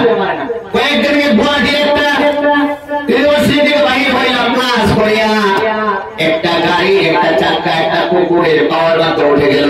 লগে কুকুরটা মানে পাওয়াটা লেংড়ায় লেংড়ায় হাতিয়া পড়ে গেল। 3-4টা কুকুর আয়া দেখলাম এই পাওয়ার মধ্যে ছাড়তেছে, আদর করতেছে। 3-4টা কুকুর আয়া আদর করতেছে। আমার ভাইরা, একটা কুকুরকে মহব্বত করার জন্য 4-5টা কুকুর আয়া যদি দুঃখ পাওয়ার কারণে যদি 4-5টা কুকুর আয়া যদি তারা আদর করতে পারে, তাহলে একটা জানোয়ার আমাদেরকে শিক্ষা দেয় যে একটা জানোয়ার আর একটা জানোয়ারকে অবৈধভাবে মানে না। অথচ আঘাতপ্রাপ্ত হইলে তারে সংসার তারে মহব্বত করিয়া তারে সেবা শুশ্রূষা করে। কিন্তু পৃথিবী আজকে কেমন হইল? পৃথিবী আজকে কেমন হইল? একটা মানুষ আর একটা মানুষের ধরে হত্যা করে দেয়। আল্লাহ কোরআনে আল্লাহ তাআলা বলেছেন, বিনা কারণে অন্যায় ভাবে একজন মানুষকে কেউ যদি মারে, ফাকান্নামা কাতালান নাস জামিয়া, গোটা পৃথিবীর মানুষ হত্যা করলে যত অপরাধ হবে, সেই অপরাধের যত শাস্তি হবে মানুষকে কেউ যদি অন্যায়ভাবে মারে, কষ্ট দেয়, তাহলে গোটা পৃথিবীর মানুষ হত্যা করার মতো শাস্তি কিয়ামতের দিন আল্লাহ তাআলা দিবে। আর যদি কোনো মানুষ একটা মানুষকে যদি কেউ বাঁচাইয়া দেয়, গোটা পৃথিবীর মানুষ বাঁচাইলে তার যদি সওয়াব হবে, সেমন সওয়াব আল্লাহ কিয়ামতের দিন তার আমলনামায় আমাদের লিখে দেবে। কথা বলেন ঠিক কিনা? সেই জন্য আমরা বলি ইসরাইল মানবতার বিপক্ষে, এরা মানব নামে কলঙ্ক, এরা দুনিয়ার মধ্যে এরা মানুষ নয়, এরা মানুষ নামে অমানুষ। এই জন্য গোটা পৃথিবীর আপনার সব মানুষের তাদেরকে ধিক্কার জানানো দরকার, এদেরকে তৈরি বিচার করা দরকার। কথা বলেন ঠিক কিনা? যাই হোক, এদিকে দেখতেছি না, আমি বলতেছিলাম এই যে আজকে তুমি গুনাহ করতেছো, কিয়ামতের দিন তুমি আর কি জবাব দিবা? সেই দিন আল্লাহ তাআলার হাদিসের মধ্যে আছে, আল্লাহ তাআলা দুইটা আঙ্গুলের মাঝে সাত আসমান এইভাবে আল্লাহ তাআলা করিয়া আল্লাহ তাআলা কইব লিমানি মুলকুলিয়াও। আজকে বাদশাহী কার জন্য? কোন একটা বাদশাহ সেদিন কথা বলা সাহস পাবে না। আল্লাহ সেদিন বলবে লিল্লাহিল ওয়াহিদিল কাহ্হার, একমাত্র মহান আনন্দিত আল্লাহর জন্য সেই দিনের ব্যবস্থা। সূরা ফাতিহার মধ্যে আমরা ডেইলি কতবার বলি হিসাব নাই, মালিক ইয়াউমিদ্দিন, কিয়ামতের দিনের মালিক কে? আল্লাহ বারবার আমাদেরকে স্মরণ করায় দেয়, কিয়ামতের দিনের মালিক আমি, এই কথা স্মরণ রাখিও। কিয়ামতের দিনের মালিক যেহেতু আমি, এই জন্য চুরি করতে আগে চিন্তা করিও, ডাকাতি করতে আগে চিন্তা করিও, মার্ডার করতে আগে চিন্তা করিও, মা বাপের কষ্ট দিতে আগে চিন্তা করিও, একজনের আরেকজনকে কষ্ট দিতে আগে চিন্তা করিও, একজনের পয়সা একজনের মারিয়া দেওয়ার আগে চিন্তা করিও, জিনা করার আগে চিন্তা করিও যে কিয়ামতের দিন আল্লাহর সামনে কিভাবে তুমি দাঁড়ায় আল্লাহর কাছে গিয়ে জবাব দিবা। বলেন আল্লাহর ডর কিয়ামতের দিনে ডর ভিতরে না থাকলে দুর্নীতি জীবনও বন্ধ হইব না। জীবনও দুর্নীতি বন্ধ হইতো না। দুর্নীতি বন্ধ করার শিক্ষা সবচাইতে বেশি আর একমাত্র ভাবে ইসলাম ধর্মে আপনাদেরকে দেয়। ইসলাম শিক্ষা দেয় যে তোমরা সেই দিন নকল করিয়া সব গুনাহ, অন্যায়, অনাচার, ইনজাস্টিস সব বন্ধ করো, টোটালি বন্ধ করো। কারণ মহাবিচার দিবসে তোমাকে একটা করে কর্ম, তোমার ফলাফল, তোমার হিসাব দিতে হবে। সেদিন তুমি যদি হিসাব দিতে না পারো, তোমার অবস্থা কি হবে চিন্তা করে দেখো। এই জন্য এই কোরআন পড়লে আপনার ভিতরে একটা অনুভূতি তৈরি হয়, সেই অনুভূতি আর কোনোদিন করলে হয় না। এই জন্য কয়েকদিন আগে আমি লক্ষ্মীপুর থেকে ট্রেনে উঠছি, রাঙ্গামারা যাই। রাঙ্গামারা গিয়ে আর ঘুম ভাঙছে না, উঠতে দিয়ে গিয়া টিকিট করছি রাঙ্গামারা পর্যন্ত। রোহিঙ্গা পর্যন্ত দেখলাম এটা তো আমার টিকিট নেই, রোহিঙ্গা থেকে সময় নাই, আবার উঠছি গুয়াহাটি। এখন রোহিঙ্গা থেকে না সফর, এখন রোহিঙ্গা থেকে যে আমি সফর মোকাইলাম এটারও টিকিট করছি না। এখন চিন্তা করলাম আমি তো টিকিট করছি শুধু রাঙ্গামারা পর্যন্ত, বাকি জায়গাগুলোতে আইলাম। এইটা রেলওয়ে ডিপার্টমেন্টের কাছে এটা আমার ঋণ হয়ে গেল কিনা? ঋণ হয়ে গেল। এখন আমি মোবাইলের মধ্যে লিখে রাখছি যে রাঙ্গামারা টু রঙ্গিয়া, রঙ্গিয়া টু সাফরমুখ, বিনা টিকিট আমি ভ্রমণ করছি, এটা লিখে রাখছি। কয়েকদিন আগে আমি আবার লক্ষ্মীপুর থেকে বালিপাড়া আইছি, তেজপুরে বালিপাড়া আওয়ার সময় আমি হিসাব করলাম রাঙ্গাপাড়া থেকে গুয়াহাটি ভাড়া কত আর গুয়াহাটি থেকে সাফরমুখ ভাড়া কত। সেই ভাড়া হিসাবে আমি সেই লোক টিকিট বেছে আসছি, তিনটা টিকিট কাটছি। একটা টিকিট কাটছি আমি সেই দিনের ভ্রমণের, আর দুইটা টিকিট কাটছি এই যে আমার বাকি ছিল সেইটা। তিনটা টিকিট করে হাইয়া দুইটা টিকিট ছিঁড়ে আমার এনেছি, একটা টিকিট ভ্রমণ করছি। এখন বলেন আমার এই দুই টিকিটের পয়সা পাইল না নাই রেলওয়ে? এখন আমার ঋণ গেল না নাই? কিন্তু অনেক মানুষ দেখবেন এইটা আমি এই কাজটা করলাম কিভাবে? কারণ আমার একটা দোয়া আছে কিয়ামতের দিনে আল্লাহর কাছে, এই রেলওয়ে ডিপার্টমেন্টের কাছে আমি কি জবাব দেব? এই কোটি মানুষের সামনে এই রেলওয়ে সারা ভারতের সম্পদ, কথা বলেন ঠিক কিনা? সারা ভারতবাসীর ভাবা দইয়া কিয়ামতের দিন মাছ খাওয়ার কোন রাস্তা আছে? এই জন্য আমি ধরাইয়া এই পয়সাটা রেলওয়ে ডিপার্টমেন্টে দিয়ে দিলাম।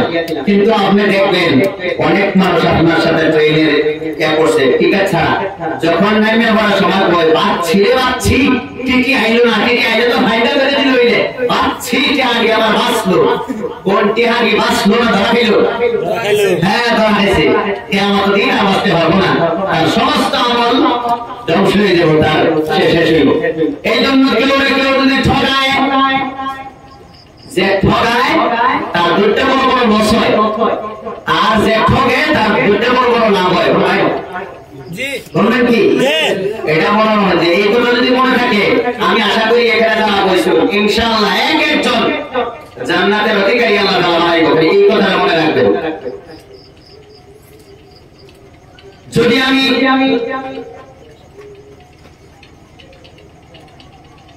গোটা পৃথিবীর মানুষের চরিত্র হলো চার ধরনের কয় ধরনের বলেন গোটা পৃথিবীর মানুষের চরিত্র কয় ধরনের চার ধরনের চরিত্র এক নম্বর চরিত্র নাম হইল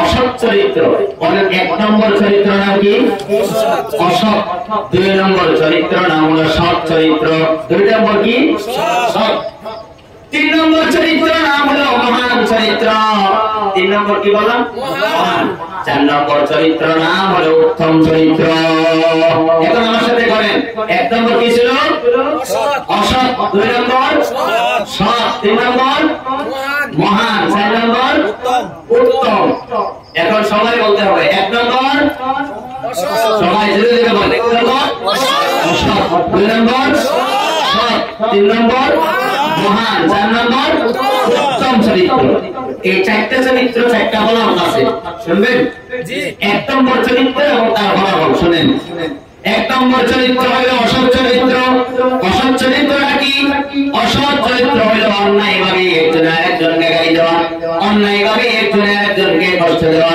অন্যায় ভাবে একজন আরেকজনের পয়সা ভাইয়া খাওয়া অন্যায় ভাবে একজন আরেকজনকে মার্ডার করা অন্যায় ভাবে একজন আরেকজনকে জুলুম করা অন্যায় ভাবে একজন আরেকজনকে আপনার একজন আরেকজনকে কষ্ট দেওয়া এই চরিত্রগুলো যার থাকে তার নাম হলো সেই গুণটার নাম হলো অসৎ চরিত্র একটা গুণ অসৎ চরিত্র কারে কয় ন্যায় ভাবে কাজ করলে না অন্যায় ভাবে করলে হ্যাঁ অন্যায় ভাবে যারা কাজগুলো করে তারা হলো অসৎ চরিত্রের অধিকারী অসৎ চরিত্রের অধিকারী যারা হবে তাদের দুইটা বড় বড় লস আর যার সাথে অসৎ চরিত্রটা করলো তার বড় বড় দুইটা লাভ হবে এটা হলো তার ফলাফল লস কি একটা বড় লস হইল যে যার সাথে ধরেন এই মানুষটারে অন্যায় ভাবে জুলুম করছে তাহলে তার বড় বড় দুইটা লাভ তার বড় বড় দুইটা লস এর বড় বড় দুইটা লাভ খুব ভালো করে শুনেন এক নম্বর লস হইল এই মানুষের গোটা জীবনে যত আমল করছে সব আমল এই মানুষটারে কিয়ামতের দিন দিয়ে দিতে হবে শীতের দিন মিথ্যা কষ্ট দিয়ে তাহাজ্জুদের নামাজের সব রোজার মাসে রোজা রেখে রোজার সব কোরআন তেলাওয়াত সুরে কোরআন তেলাওয়াতের সব সারা জীবন দান করে করা সব মানুষের সেবা করা সব পাঁচ ওয়াক্ত নামাজ পড়িয়া জুম্মার নামাজ পড়িয়া সব কারে জানা লাগবো তারে এগো কারে জানা লাগবো তারে জানা লাগবো তবে এটা কি সাধারণ লস না সিরিয়াস লস হ্যাঁ দুই নম্বর একটা লস হইল মন বেছে না জুলুম করছে নামাজ আদায় করছে না অন্তত আমল নাই এমন কেন আমল না থাকলে এই মানুষটার যত গুণ আছে সব তারে দেওয়া হইল দেওয়ার পরে এই মানুষ গুণামুক্ত আর হ্যাঁ গুণাযুক্ত গুণাযুক্ত হইলে সব তো একটাও নাই সব গুণা তখন জায়গা কি জান্নাত না জাহান্নাম অন্যায় ভাবে যাদেরকে কষ্ট দেয় তাদের ঠিকানা হইল শুধু জাহান্নাম যাদেরকে কষ্ট দেওয়া হয় তারা ভুলেও পাবে তারা জান্নাতে যাইব কিভাবে ধরেন কে কষ্ট দিছে এর 5 লাখ সব কম করছে লগে লগে কুমারনা তার কাছে আমার ভাবনা আছে কি ভাবনা আমার অন্যায় ভাবে আল্লাহ জুলুম করছে কোন কি লাগে 5 লাখ নেকি কম করছে কারেন্টে দেও আল্লাহকে বাঁচাইনি তুই তার কষ্ট দিছিস নি আল্লাহ ইসলাম কোন দিয়ে 5 লাখ দে কোন 5 লাখ দেওয়ার পরে হেজে আইনের যে 5 লাখ টাকা দিলে কোন কই না এই তার 5 লাখ খায় না জায়গা কোন 5 লাখ গেলেগা এই 5 লাখের কারণে তো তার আল্লাহ হারিয়েছে কোন 5 লাখ গেলেগা আল্লাহ হারিয়ে করা হতো এই যে নেক দেওয়ার কারণে সে জাহান্নামী আর নেক আমল না থাকলে তার সারা গুনাহ এনে লইব কোন গুনাহ হইলে হয় জাহান্নামী তাহলে বলে দুনিয়াতে ঠগায় আসলে হে ঠগে হেজিতে না আসলে ঠগে এই কথা ইসলাম ছাড়া আর পৃথিবীর কেউ আপনাকে বলবে না এই হলো ইসলামের শিক্ষা। 2 নম্বর হলো এই 4টা চরিত্রের মধ্যে 1 নম্বর চরিত্রটা আল্লাহকে দৃষ্টান্ত দিয়ে আপনাদেরকে অনুরোধ করি, আমাদের মাঝে, আমার মাঝে, আপনার মাঝে, সবার মাঝে, গোটা সমাজের মাঝে কারো যেন 1 নম্বর চরিত্র যাতে না হয়। 1 নম্বর চরিত্র যদি কারো এরকম আছে মনে মনে, যদি আমরা আল্লাহর কাছে তওবা করি, কমসে কম 1 নম্বর চরিত্রটা যদি আমরা না করি। আমি যে একজনের শুকরি করলাম, বলেন শুকরি করার কারণে লাভ আমার হইব না যার করছি তার হইব? হ্যাঁ, যার করছি তার হইব।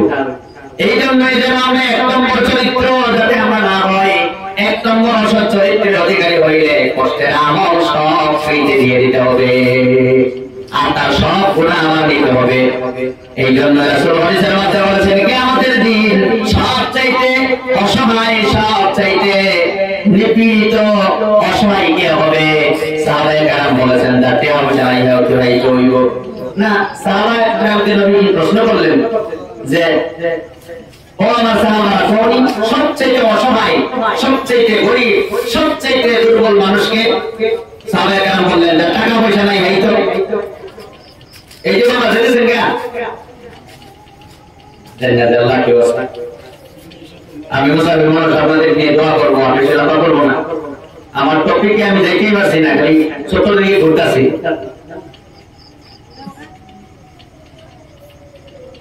অসৎ চরিত্রের অধিকারী রাসূল বললেন, বলো পৃথিবীর সবচেয়ে গরীব কে? সাহাবায়ে কেরাম বললেন, টাকা পয়সা নাই এই তো গরীব। রাসূল বলে, না না, সে গরীব না। পাহাড় সমান পরিমাণ সওয়াব নিয়ে কিয়ামতের দিন অনেক মানুষ হাজির হইব। হাজির হওয়ার পরে তাই আল্লাহ তাআলা জান্নাতে ঘোষণা করব, সে জান্নাতে যাওয়া যখন হইব, এই সময় চতুর্দিকে এক গ্রুপ মানুষ আয়াকার হয়ে যাবে, ঘেরাও করবে।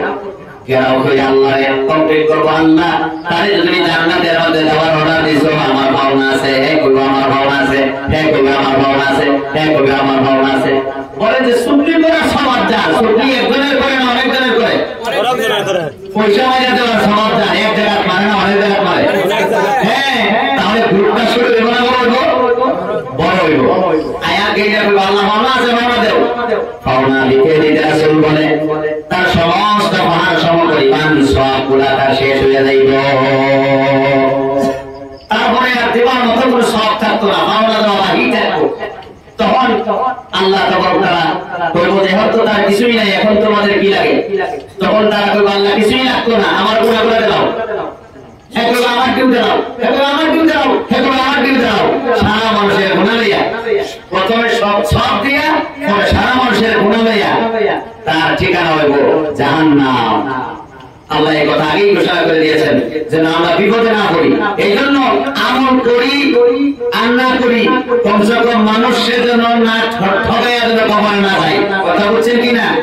এই জন্য আমল ছেড়ে দিলে তো বেতন ডিউটি না করলে বেতন পাওয়া যায়, আমল ছেড়ে দিলেও বিপদ হইব, কারণ বেতন পাওয়া যায় না। এই জন্য একটা কথার কথা বলতেছি আর কি, আমরা এবাদত সেরকম ভাবে করতে পারি না, কিন্তু কেউ যদি ঠকাইয়া না যায়, কারণ এটা আমার সব যাইব, তুলে মনে সব যাইব। কথা বল ঠিক কিনা?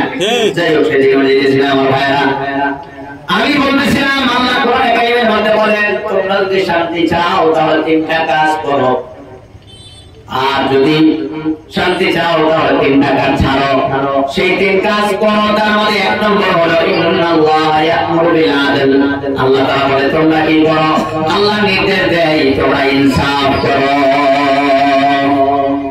ইনসাফ কারে করে? মুফাসসিরে কেরাম বলেছেন, ইনসাফ হলো জাজির ভাবনা জাজিরে দিয়ে দিলেই এটাই কই ইনসাফ। জাজির ভাবনা জাজিরে দিয়ে দিলেই ইনসাফ। ইনসাফ। আচ্ছা, সমাজের মধ্যে একজন আরেকজনের সহায় সহযোগিতা ছাড়া সমাজ রাস্তা আছে কি? মানুষ সামাজিক প্রাণী, সমাজ ছাড়া মানুষ চলতে পারে না। এই যে গামছাটা আমরা দিলেন, এটা কি একজন মানুষের বানাইছে না এর মধ্যে অনেক মানুষের হাত আছে না? সুতা তৈরি করা হয়েছে, সুতা তৈরি করার পরে এটাকে বাইন্ডিং করা হয়েছে, এটাকে তারপরে মার্কেটিং করা হয়েছে, কালার করা হয়েছে। এটা কি একজনই করছে না, অনেক মানুষের সহায় সহযোগিতা আছে। এক পুষ্টি ভাত যে আমরা সকালে খাই, এটা কি একজনই লোকে হয়ে যায় না? এর পিছনে হাজার মানুষের সহায় সহযোগিতা আছে না নাই? ক্ষেত বাস করা, জ্বালা বালানি, ক্ষেত লাগানি, তার পানি দেওয়া, কাটা বর্ণা দেওয়া, বেলের মাঝে ভাঙ্গানি, তারপরে আইনা সাফ করা, বেটারে রান্না করো রাইন্দা, তারপরে এই বাচ্চা দেয়। একজনে এক লোকমা ভাত খাইতে কত মানুষের সহায় সহযোগিতা লাগে না নাই? তাহলে আমি প্রশ্ন করছিলাম সমাজ কারে কয়? সমাজ হইল একজনে আরেকজনের সহায় সহযোগিতার বন্টন দিয়ে সমাজ বলে। কথা ঠিক কিনা? এখন এই সমাজ শান্তি হইব কখন? আমার কাছে সমাজে যদি ফার্স্টিয়া ভাই, আমি যদি ফার্স্টিয়া দিয়ে দেই, আমি যদি সমাজের কাছে ভন্ডটিয়া ভাই, সমাজ যদি আমার ভন্ডটিয়া দিয়ে দেয়, তাহলে হইব শান্তির সমাজ। আমার ফার্স্টিয়া যদি সমাজে না দেই বা কমায়া দেই, তাহলে হইব অশান্তি। আমার ভন্ডটিয়া যদি না দেয় বা কমায়া দেয়, তাহলে হইব অশান্তি। এখন বলেন সমাজের শান্তি হয় পাওনাদারের পাওনা দিলে না দিলে? দিলে। আর অশান্তি হয় কখন? পাওনাদারের পাওনা দিলে না দিলে? না দিলে। এই জন্য আল্লাহ তাআলা বলে তোমরা ইনসাফ করো, যাদের পাওনা যাদের দিয়ে দাও। চোখের পানিতে আয়ে পাওনাদারের পাওনা ভাইলে না ভাইলে?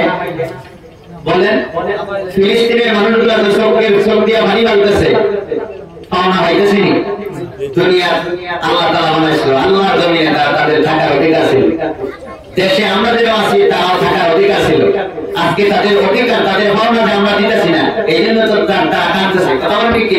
তারা কাঁদতেছে কিনা? আজকে ওয়াকফ অ্যামেন্ডমেন্ট বিল, যেটা মুসলমানের অধিকার, আমাদের পাওনা আমাদেরকে দিতেছে না, কাইরানি বাঁচাইতেছে না। আমাদের শান্তি না অশান্তি? বলেন শান্তি না অশান্তি? অশান্তি। তাহলে পাওনাদারের পাওনা দিলে শান্তি হয় না না দিলে শান্তি হয়? দিলে শান্তি হয়। আল্লাহ বলতেছেন সমাজে যদি শান্তি চাও পাওনাদারের পাওনা দিয়ে দেও। সারাদিন বেচারা রোজে আমাদের থেকে কোথাও মালিক আছে, অহন যদি মালিকে তার বেতনটা দিয়ে দেয় তাহলে এই বেড়া শান্তি হইব। তার যদি হাজিরাটা না দেয় তাহলে শান্তি হইব না অশান্তি হইব? অশান্তি হইব। আল্লাহ এই জন্য জাতির পাওনা জাতিরে দিয়ে দেব। অনেক প্রশ্ন করতে পারে হুজুর পাওনা আমার কাছে কোনো ভাই একটি আর পাই না, আমি কারে পাওনা দিতাম। অনেক মানুষ এরকম আছে পয়সা হইতে, আমার কাছে কোনো মানুষের পাওনা নাই। বাবা পাওনা আছে না নাই শুনেন, একটু চিন্তা করলেই বুঝবে আপনার কাছে কি পরিমাণ মানুষের পাওনা আছে। শুধু মানুষের ভাবনা নাই, কার কার ভাবনা আছে শুনেন। তুমি যদি আল্লাহর বান্দা হয়ে থাকো, আল্লাহর পাওনা আছে তোমার কাছে। তুমি যদি নবীর উম্মত হয়ে থাকো, নবীর পাওনা আছে তোমার কাছে। তুমি যদি বাবা হও, ছেলে মেয়ের পাওনা আছে তোমার কাছে।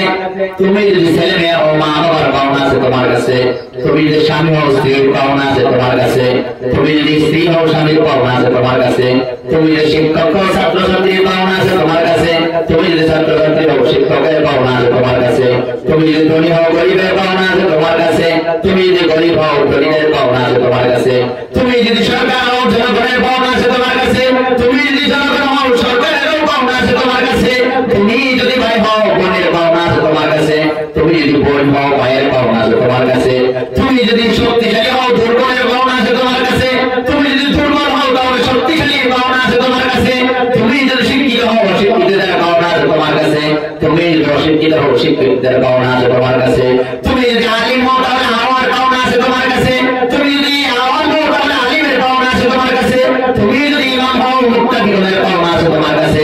তুমি যদি মুক্তাদি হও, তাহলে ইমামের পাওনা আছে তোমার কাছে। তুমি যদি পীর হও, তাহলে মুরিদের পাওনা আছে তোমার কাছে। তুমি যদি মুরিদ হও, তাহলে পীরের পাওনা আছে তোমার কাছে। তুমি যদি মানুষ হও, জীব-জানোয়ারের পাওনা আছে তোমার কাছে। তুমি যদি মানুষ হও, তাহলে ফেরেশতাদের পাওনা আছে তোমার কাছে। যার যে পাওনা দিলেই শান্তি, না দিলেই অশান্তি। এই জন্য আল্লাহ বলে ইন্নাল্লাহ ইয়া'মুরু বিল আদল।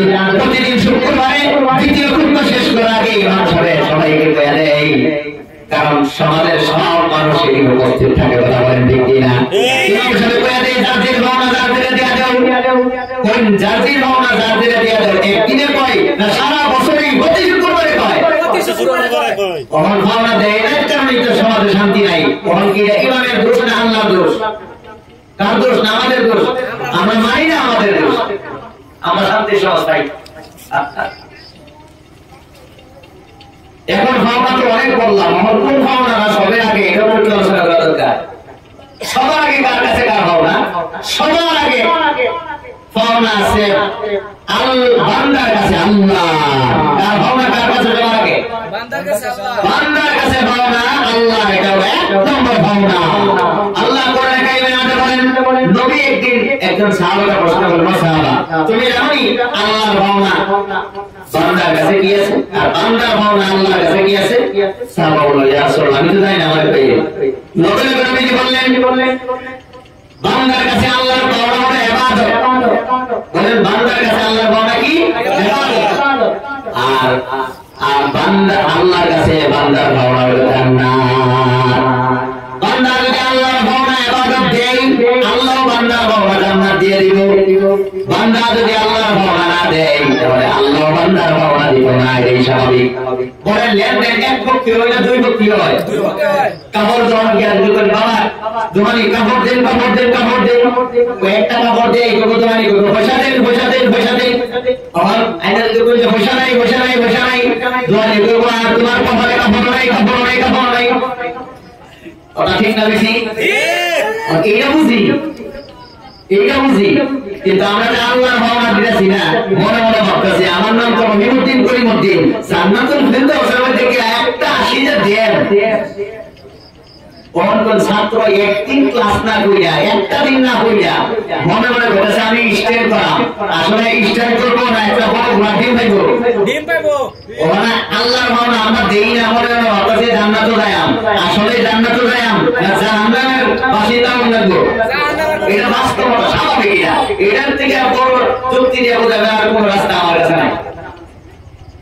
আল্লাহ এই জন্যই বলে যার যে ভাবনা দেও, আল্লাহর ভাবনা আমাদের কাছে আছে না নাই? কিন্তু আমরা আল্লাহর ভাবনা দিতে বাধ্য, আমাদের ভাবনা আল্লাহ দিতে বাধ্য না। অল্প আগে তো বলছেন আল্লাহর ভাবনা দিলে আল্লাহ আল্লাহর ভাবনা দিয়ে দিব। আল্লাহ আল্লাহর ভাবনা দিব বাধ্য হইয়া না, দয়া করিয়া। কিন্তু আমরা আল্লাহর ভাবনা দিবই লাগবো। আমরা আল্লাহর কাছে চিরঋণী। কিভাবে? একটা ঘটনা আমরা ভাই, বনি ইসরায়েলের এক বুজুর্গ বাড়ি বসাইয়া দেয়া দ্বীপের মধ্যে এরকম আমাদের করছে, নির্বেজাল আমাদের করছে 500 বছর। কত বছর? 500 বছর। আল্লাহ তাআলা আমাদের যাতে বেড়াত না হয়, মরুভূমির মধ্যে কোনো গাছ নাই, আল্লাহ অনুমতি করেছে ডালিম গাছ পয়দা করে দিলেন। আর দ্বীপের চতুর্দিকে সাগর, সাগরের মধ্যে পানি হইলে লবণাক্ত, এটা পানি খাওয়া যায় না। এই দ্বীপের মধ্যে আল্লাহ একটা ঝর্ণা দিয়ে দিলেন মিঠা পানি, যাতে বান্দার কষ্ট না হয়। মিঠা পানি খেতে লাগে বালাই, ডালিম খায় আর পানি খায়া আমাদের করছে 500 বছর। কোনো বেজাল না, নির্বেজাল আমাদের করছে, একমাত্র আল্লাহ লেগে আবাদত করছে। শেষমেশ দোয়া করুন আল্লাহর কাছে, বুজুর্গ আল্লাহ যেদিন আমি মারা যাই, সেটা অবস্থায় আমার মারা যায়, আমার মৃত্যু দান করিও।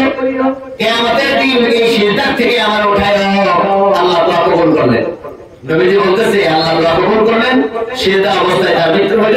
কিয়ামতের দিন এই সিজদার থেকে উঠবে, ওঠার পরে আল্লাহ তাআলা ফেরেশতাদেরকে বলবে, ফেরেশতারা এই বান্দাটা আমার 500 বছর নির্বেজাল ইবাদত করছে, তারে আমার দয়ায় জান্নাতে ঢুকায় দেব। নগরতে বান্দা মাথা তুললে আল্লাহ কইবে, আল্লাহ 500 বছর তোমার ভাবনা দিছি, এখন আমার ভাবনা দিবা, 500 বছরের বদলা জান্নাত দিবা, আমার দয়ায় জান্নাতে যাও কেন? আল্লাহ তখন কথা বলবেন না, একটু পরে আমার আল্লাহ বলবেন, ও ফেরেশতারা আমার দয়ায় জান্নাতে ঢুকায় দাও। বান্দা আবার কমপ্লেইন করবে, তোমার দয়ায় কেন যাইতাম? হাজিরা দিছি 500 বছর, এখন বেতন দাও, তোমার দয়ায় যেতাম গেলে গিয়া। ওর কোন হাজিরা দেয় দয়া করে 500 টাকা দিলাম, এখন বলা নাই বেটা সারাদিন কাম করছি, আমার কোন দয়া কাম করার আগে 500 টাকা দিচ্ছি, তাহলে মনে হয় যত দয়া আছে কাম করার পরে 500 টাকা। এই বান্দা হয় দিন আল্লাহ কইব, আল্লাহ 500 বছর ইবাদত করছি, এইটার বদলা তুমি জান্নাত দিবা, তোমার দয়ায় জান্নাত দিতে মিলে গিয়া। দুইবার পর পর তৃতীয়বার আল্লাহ কইব, আচ্ছা ঠিক আছে, একটু হিসাব কিতাব হয়ে যাক। আল্লাহ এই বান্দাকে তখন বলবে, তোমার মার পেটের মধ্যে যদি আমি দুইটা চোখ তোমার না দিতাম, তাহলে এই 500 বছর ইবাদত পেছায় দুইটা চোখ তুমি লাগাইতে পারলা ওই জানি। বান্দা কি কইব? জি না, কই কি কইব? তখন আল্লাহ কইব, এই 500 বছর ইবাদত দুইটা চোখের সমান নেই। বান্দা কইব না, আল্লাহ কইছে যাও, তুমি কইতেছো না, আমি কইলাম হ। আল্লাহ বলবো, আচ্ছা ঠিক আছে, 500 বছর ইবাদত সমান সমান দুইটা চোখ, ডিসমিস। 500 বছর ইবাদত শেষ, দুইটা চোখের বিনিময়ে আল্লাহ হয় না লোক। তারপরে আল্লাহ একটা একটা নিয়ামতের কথা স্মরণ করায় কোরআনে। তারপরে তোমার যে দুইটা কান দিলাম তার জন্য কয় রাকাত নামাজ আছে তোমার দেও, দুইটা হাত যে তোমার দিলাম কয় রাকাত নামাজ আছে দেও, দুইটা পা যে তোমার দিয়েছিলাম কয় রাকাত নামাজ আছে দেও, 500 বছর যে গালিম গাছের ডালিম খাই আমাদের করছিল তার হিসাব দেও, এই ঝর্ণা থেকে মিঠা পানি কত লিটার খাইছো তার হিসাব দেও, 32টা কাপ তোমার দিয়েছিলাম তার হিসাবটা দেও। তখন করেন কি হইল তাছাড়া এইগুলো স্মরণ করে আল্লাহ বলে ফেরেশতা তাহলে জাহান্নামে নিক্ষেপ করো। এই বান্দার নরকে ফেরেশতা দইয়া দেখছেন না অ্যাসেম্বলির মধ্যে কোন বিধায়ক যখন বহিষ্কার করে তখন দেখছেন না লগে লগে দইয়া সিকিউরিটি বার হয়ে যায়, ফেরেশতা লগে লগে তারা দইয়া জাহান্নামে নিক্ষেপ করবে। যখন লয়ে যাইব একটু জ্ঞানী ভাবে না চিৎকার দিয়া বলবে আল্লাহ আমার হিসাব কিতাবের দরকার নাই, তোমার দয়ায় আল্লাহ আমার জান্নাতে ঢুকাইয়া দিবে। বলেন সুবহানাল্লাহ সুবহানাল্লাহ। ও আমার আল্লাহর বান্দা কেন? কারণ আমরা আল্লাহর কাছে সাধারণ দিলে সিরোরেনি আমার ভাইরা সিরোরেনি মা বেটা থেকে অনিশ্চিত থেকে আল্লাহ তাআলা অস্তিত্ব দান করেছে। এক ফোঁটা পানি থেকে আল্লাহ এভাবে আমাদেরকে এত সুন্দর করে সৃষ্টি করলেন। তিনটা অন্ধকারের ভিতরে আল্লাহ তাআলা আমাদেরকে বানাইলেন। পৃথিবীর কোন জিনিস এই মতো বানাইছে অন্ধকার না আলোর মাঝে, লাইট নিবায় না লাইট জ্বালায়া, দুনিয়ার সব কিছু বানানো হয় লাইটের সামনে, কিন্তু আল্লাহ আমাদেরকে বানাইছে অন্ধকারের মাঝে। দেখছেন নি আল্লাহর পাওয়ার? এই জন্য আমরা আল্লাহর কাছে চিরঋণী।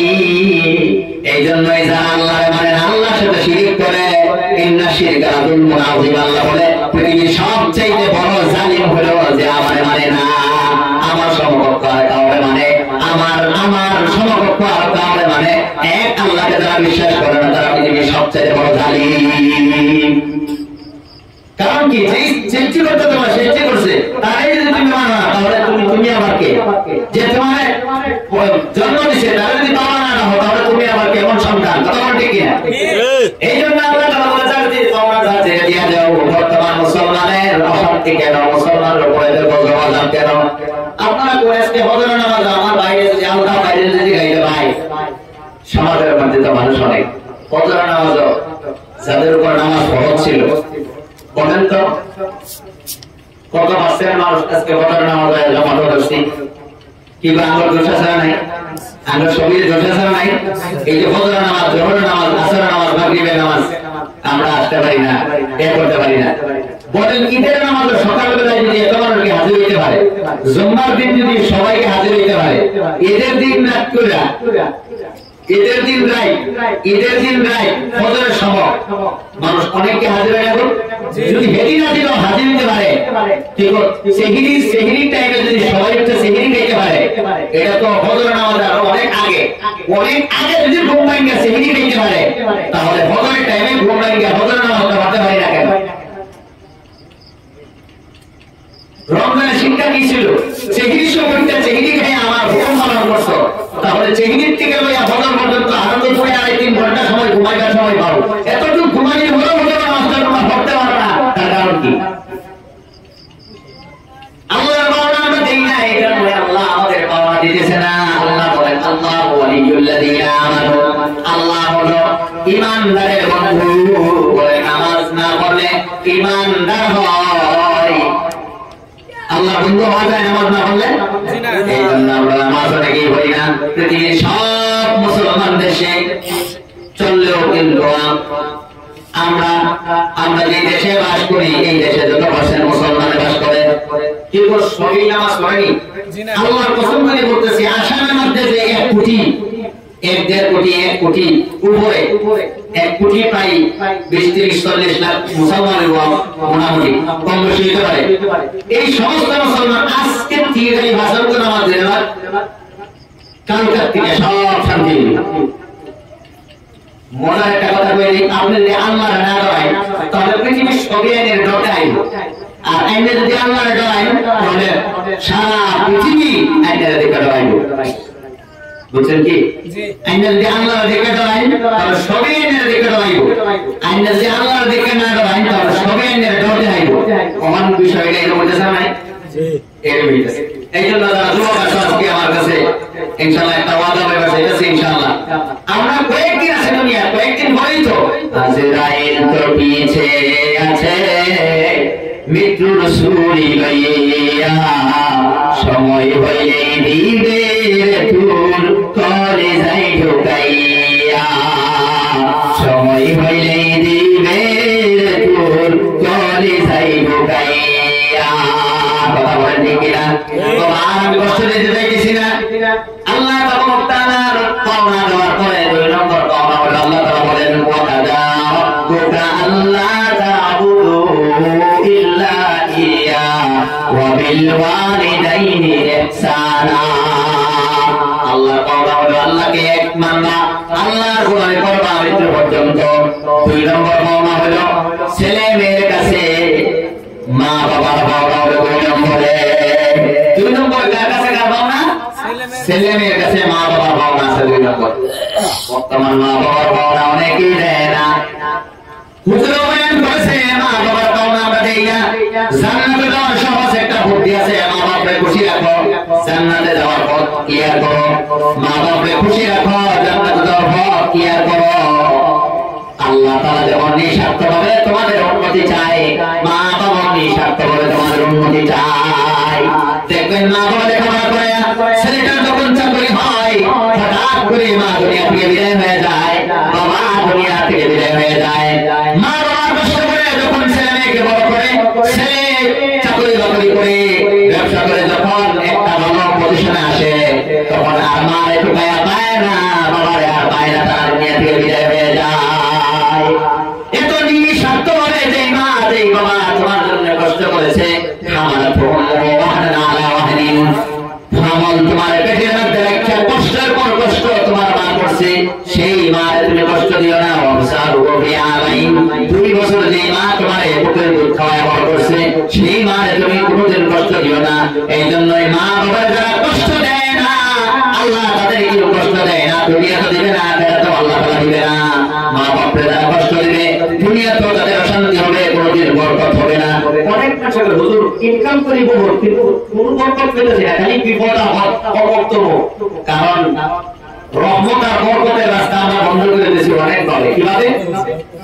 বোনের লোকের সম্পর্ক বানানা, মা বাবার লোকের সম্পর্ক বানানা, বাপের লোকের সম্পর্ক বানানা, ভাইয়ের লোকের সম্পর্ক বানানা। অনেক মানুষের লোকে আমি তাদের সাথে সম্পর্ক খারাপ হওয়ার কারণে আমি অনেক ধ্বংস করে দিচ্ছি, এই জন্য আমার বরকত নাই। এই জন্য মা বাবা পাওনা হলো 2 নম্বরে। এই জন্য আমরা ইনশাআল্লাহ আল্লাহ পাওনা ইনশাআল্লাহ আমরা দেব তো ইনশাআল্লাহ, আল্লাহর পাওনা দেব তো ইনশাআল্লাহ।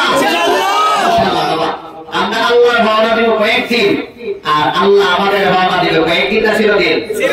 এটা বুঝতে হবে বাবা। আমরা কয়েকদিন দিব, কতদিন? শ্বাস আবদার করা পর্যন্ত, সুখে দুঃখে শয়নে স্বপনে আমরা আল্লাহ পাওনা দিয়ে দেবো। হযরত নামাজ পড়ে আল্লাহ বিধান মানিয়ে, কিন্তু আল্লাহ তাআলা আমাদেরকে যে জান্নাতে ঢুকাইবে, তখন আর কোনো অশান্তি হবে না, চিরস্থায়ী হবে। আল্লাহ তাআলা সেখানে দিবে আমাদেরকে। এই জন্যই দুনিয়া থেকে যাওয়ার আগে আগে আমরা দুনিয়া থেকে যেভাবে ইবাদত করে সওয়াব কামাই করি, দুনিয়া থেকে যাওয়ার পরে যেন আমাদের সওয়াব হয়। এই যে আল্লাহ তাআলার পাওনা ইবাদত, সেই জায়গায় শিক্ষা দেওয়া হয়, সেই জায়গাটার নাম কি? স্কুল না মাদ্রাসা? তাহলে মাদ্রাসা আমাদের লাগে না? সময় যদি থাকতো তাহলে বলতাম মাদ্রাসা শিক্ষা দুনিয়াতে আমাদের কি উপকার হয়, মরণকালে কি উপকার হয়, মরণের পরে কবরে কি উপকার হয়, হাসরের ময়দানে মাদ্রাসা শিক্ষায় কি উপকার হয়। সময় আজকে নাই। তবে মোট কথা মোটামুটি আমি বলি, মাদ্রাসা যতদিন থাকবে দুনিয়া ততদিন থাকবে। মাদ্রাসা যতদিন ধ্বংস হবে দুনিয়াও ধ্বংস হবে। কিভাবে? রাসূল হাদিসের মধ্যে বলেন, যতদিন পর্যন্ত দুনিয়ার মধ্যে একজন আল্লাহ আল্লাহ বলনেওয়ালা মানুষ থাকবে, ততদিন পর্যন্ত আল্লাহ দুনিয়া ধ্বংস করবে না। আপনারা বলেন আল্লাহ আল্লাহ যে জায়গায় শিক্ষা দেওয়া হয়, সেই শিক্ষা প্রতিষ্ঠানের নাম হলো রায়গড়া এলপি স্কুল না? নাই, মসজিদ সংলগ্ন মাদ্রাসা। তাহলে আল্লাহ আল্লাহ থাকবে, মাদ্রাসা বন্ধ হয়ে গেলে না থাকলে? তাহলে রাসূল তো বলছে আল্লাহ আল্লাহ থাকলে দুনিয়া থাকবো, আল্লাহ আল্লাহ বন্ধ হইলে দুনিয়া ধ্বংস হইব। আল্লাহ আল্লাহ বন্ধ হইব কখন? মাদ্রাসা বন্ধ হয়ে গেলে কখন কই এই বিষয়টা যদি সবই জানতো তাহলে মাদ্রাসা বন্ধ করতে ছিল না, মাদ্রাসা বন্ধ করতো। এটা হলো দুনিয়া ভাইরা বলেন, এক নম্বর ভাইরা দুনিয়ার কি মাদ্রাসা থাকলে আমাদের জীবন রক্ষা হইব, জীবন রক্ষা হইব। গতিকে কেউ যদি চায় যে আমার রাস্তার বিল্ডিং আমার বউ ভাইবে হলো, সে মাদ্রাসা ভাঙিয়ে দেবে, এমনি এমনি রাস্তার বিল্ডিং তার উপরে বাইরে হবো। যখন আল্লাহ আল্লাহ থাকতো না কিয়ামত হইলে বিল্ডিং থাকবো না, বউ করবো। হ্যাঁ, কেউ যদি কয় যে আমার বউ আমার নিয়মের জন্য বাচ্চা থাক, নাতি নাতনি ভর্তি ফুটি এটা কিছুদিন বাচ্চা থাক, তাহলে মাদ্রাসা বানায় দিয়ে গেলে কমসে কম তারা থাকবো, আর নয় অসম্ভব। কি কয় এটা আরো স্পষ্ট করে বুঝাই দিই। এটা করে বেসাদি হয়, বেসাদি হয়, জামাই আগে জামাই লেখা জামাই করুন। আচ্ছা, জামাই লেগে জামাই করুন, ঠিক আছে, কিন্তু জামাই আল্লাহ খায় না, তো হায়দার হোসেন খায় রামদুল, কিন্তু জামাই লেগা, কিন্তু লোক খায় অনেকে, কারো সেলাই করা খায়, জামাইয়ের সেলাই হায়দার হোসেন খায়, কথা কিন্তু বেশি কম করে বিয়া করার আগেই যদি জামাই কাটতে লাগে, যদি তুই ভাটিয়া কাটতে লাগে, জামাই যদি বাবার থেকে উঠে জায়গা কম জামাইয়ের লোকের যে এক দেড়শো আইসি কয়জনে করবেন, একজনও না জানলে ইসলাম ভেয়ে নাই। কখন অন্য যারা আছে তারপরে খাওয়াই যাবে লিখা খাওয়ার গতরের কথা খালি শেষটিটা খালি বাড়িতে বার করবো, কথা বলতে কিনা? তাহলে যারা দুনিয়ার আল্লাহ আল্লাহ করে তারা আল্লাহর কাছে জামাইয়ের মতো। এই জামাই গুলো যতদিন থাকবো, এই জামাই না যারা এবারে এই জামাই ঘর উচিল্লা খাওয়াইবো, জামাই না কেনা বুঝতেছেন তো, রেকর্ড হইতেছে এই জন্য বললাম না। জামাই না কেনা এগর ছোট আবু হক ভাত পানি যায় কারো সিলায়, আল্লাহ আল্লাহ করে যারা তাদের সিলায়। যখন আল্লাহ আল্লাহ থাকতো না, আল্লাহ যখন জামাই থাকতো না, যেরকম জামাই গেলে একজন খাওয়ান দিতেন না, যখন আল্লাহ আল্লাহ থাকতো না, আল্লাহ কোন বেঈমানের মুখ এক ছোট পানি আল্লাহ করে দিত না, কথা বলেন ঠিক কিনা? স্কুল শিক্ষা প্রতিষ্ঠান শিক্ষার জন্য বানানো হয়, যে স্কুলে শিক্ষা হয় না সরকারের আইন গেলায়, হ্যাঁ, যে শিক্ষা প্রতিষ্ঠান শিক্ষা হয় না, আপনি আল্লাহ দুনিয়া বানাইছে আল্লাহ আমার লেখা, যে দুনিয়া আল্লাহ আমার থাকতো না, দুনিয়ার আপনি বর্তমান বিজ্ঞান বলতেছে সূর্য যে বর্তমান সূর্যটা জলে হাইড্রোজেন দিয়া, হাইড্রোজেন আস্তে আস্তে কমে যাচ্ছে, ক্যারিং দেয়, দুনিয়ার জীবন শেষ হয়ে গেছে, দুনিয়ার জীবন শেষ হয়ে গেছে। কি বুঝলাম আমরা? আল্লাহ আল্লাহর কম কাছে, নাই আল্লাহ আল্লাহ কম কাছে, আল্লাহ আমরা দিই না, আল্লাহর ভাবনা না দিলে সূর্যের হাইড্রোজেন পারবো না, কমবো। হ্যাঁ, এটাই স্বাভাবিক, এটাই স্বাভাবিক। বিজ্ঞানীরা চিন্তিত দুনিয়ার ধ্বংসের দিকে যাইতেছে, সেদিকে আমি যেতেছি না বাবা। অনেকেই মা বাবা নাই, অনেকেই অনেক দুনিয়া থেকে মানুষ বিদায় নিয়ে চলে গেছে, অনেক মহাব্বত আপনারা করেন, আপনারা মহাব্বত করে আমার মতো নগরীর জন্য মানুষকে আপনারা দাওয়াত দিয়েছেন। আমি আপনাদের কাছে শেষ করে একটা আবেদন, একটা আপিল রাখি, আপনাদের নিয়ে দোয়া করে আজকে সভা শেষ করতে চাই। আমার বাবা, আমার ভাইয়েরা, রব্বুল আলামিন এই দুনিয়ার মধ্যে আমাদেরকে দিয়েছে, দুনিয়া থেকে কয়েকদিন থাকি এই দুনিয়া থেকে বিদায় নিতে হবে। এই দুনিয়ার মধ্যে চলে যাওয়ার পরে আমাদের আর কোনো ডিউটি থাকবে না, ডিউটি না থাকার কারণে সব কামাই করার কোনো রাস্তা থাকবে না। কিন্তু আল্লাহ দয়া করে তিনটা রাস্তা আমাদেরকে রাখছে, তিনটা কাজ যদি দুনিয়াতে আমরা করিয়া যাই, তাহলে রব্বুল আলামিন কবরে থাকার পরও সব আমাদের কোনোদিন বন্ধ হবে না। এক নম্বর হলো সাদাকাতুন জারিয়া, এমন জায়গায় সদকা দান করা করলে, এমন জায়গায় দান করা করলে, যেই জায়গায় দান করা করলে আমি মারা গেলেও সেই জায়গাটা থাকে, সেই জায়গাটা থাকে এবং তার মধ্যে নেক কাজ করা হয়। আল্লাহ কোরআনে বলেন, তাআওয়ানু আলাল বিররি ওয়াত তাকওয়া ওয়া লা তাআওয়ানু আলাল ইসমি ওয়াল উদওয়ান। আল্লাহ রাব্বুল আলামিন বলেন যে তোমরা নেক কাজে সহযোগিতা করো, গুনার কাজে তোমরা সহযোগিতা করিও না। নেক কাজে সহায় করবে কি হবে? নেক কাজ যারা করবে তাদেরকে যদি আপনি সহযোগিতা করেন, নেক কাজ করিয়া পাইব যত পুরস্কার, আপনি সহযোগিতা করার কারণে আপনিও পাইবেন কত পুরস্কার, বলেন সুবহানাল্লাহ। থেকে আসি আমার গৃহে নামাজ সেখানে পড়লাম, আপনারা মসজিদে না বানাইলে আমি কই পড়লাম, তাহলে আমি নামাজ পড়িয়া এই পুরস্কার আমি আল্লাহর কাছে পাইলাম, সুযোগ করে দিয়েছে কেনা আপনারা। তাহলে আল্লাহ কই নেক কাজে সহযোগিতা করো, এটা আমি নেক কাজটা করলাম, সহযোগিতা কে করলো? আপনারা। তাহলে আমি নামাজ পড়িয়া যে সব পাইছি, এই সমাজের যারা একটা টাকার মধ্যে দান করছে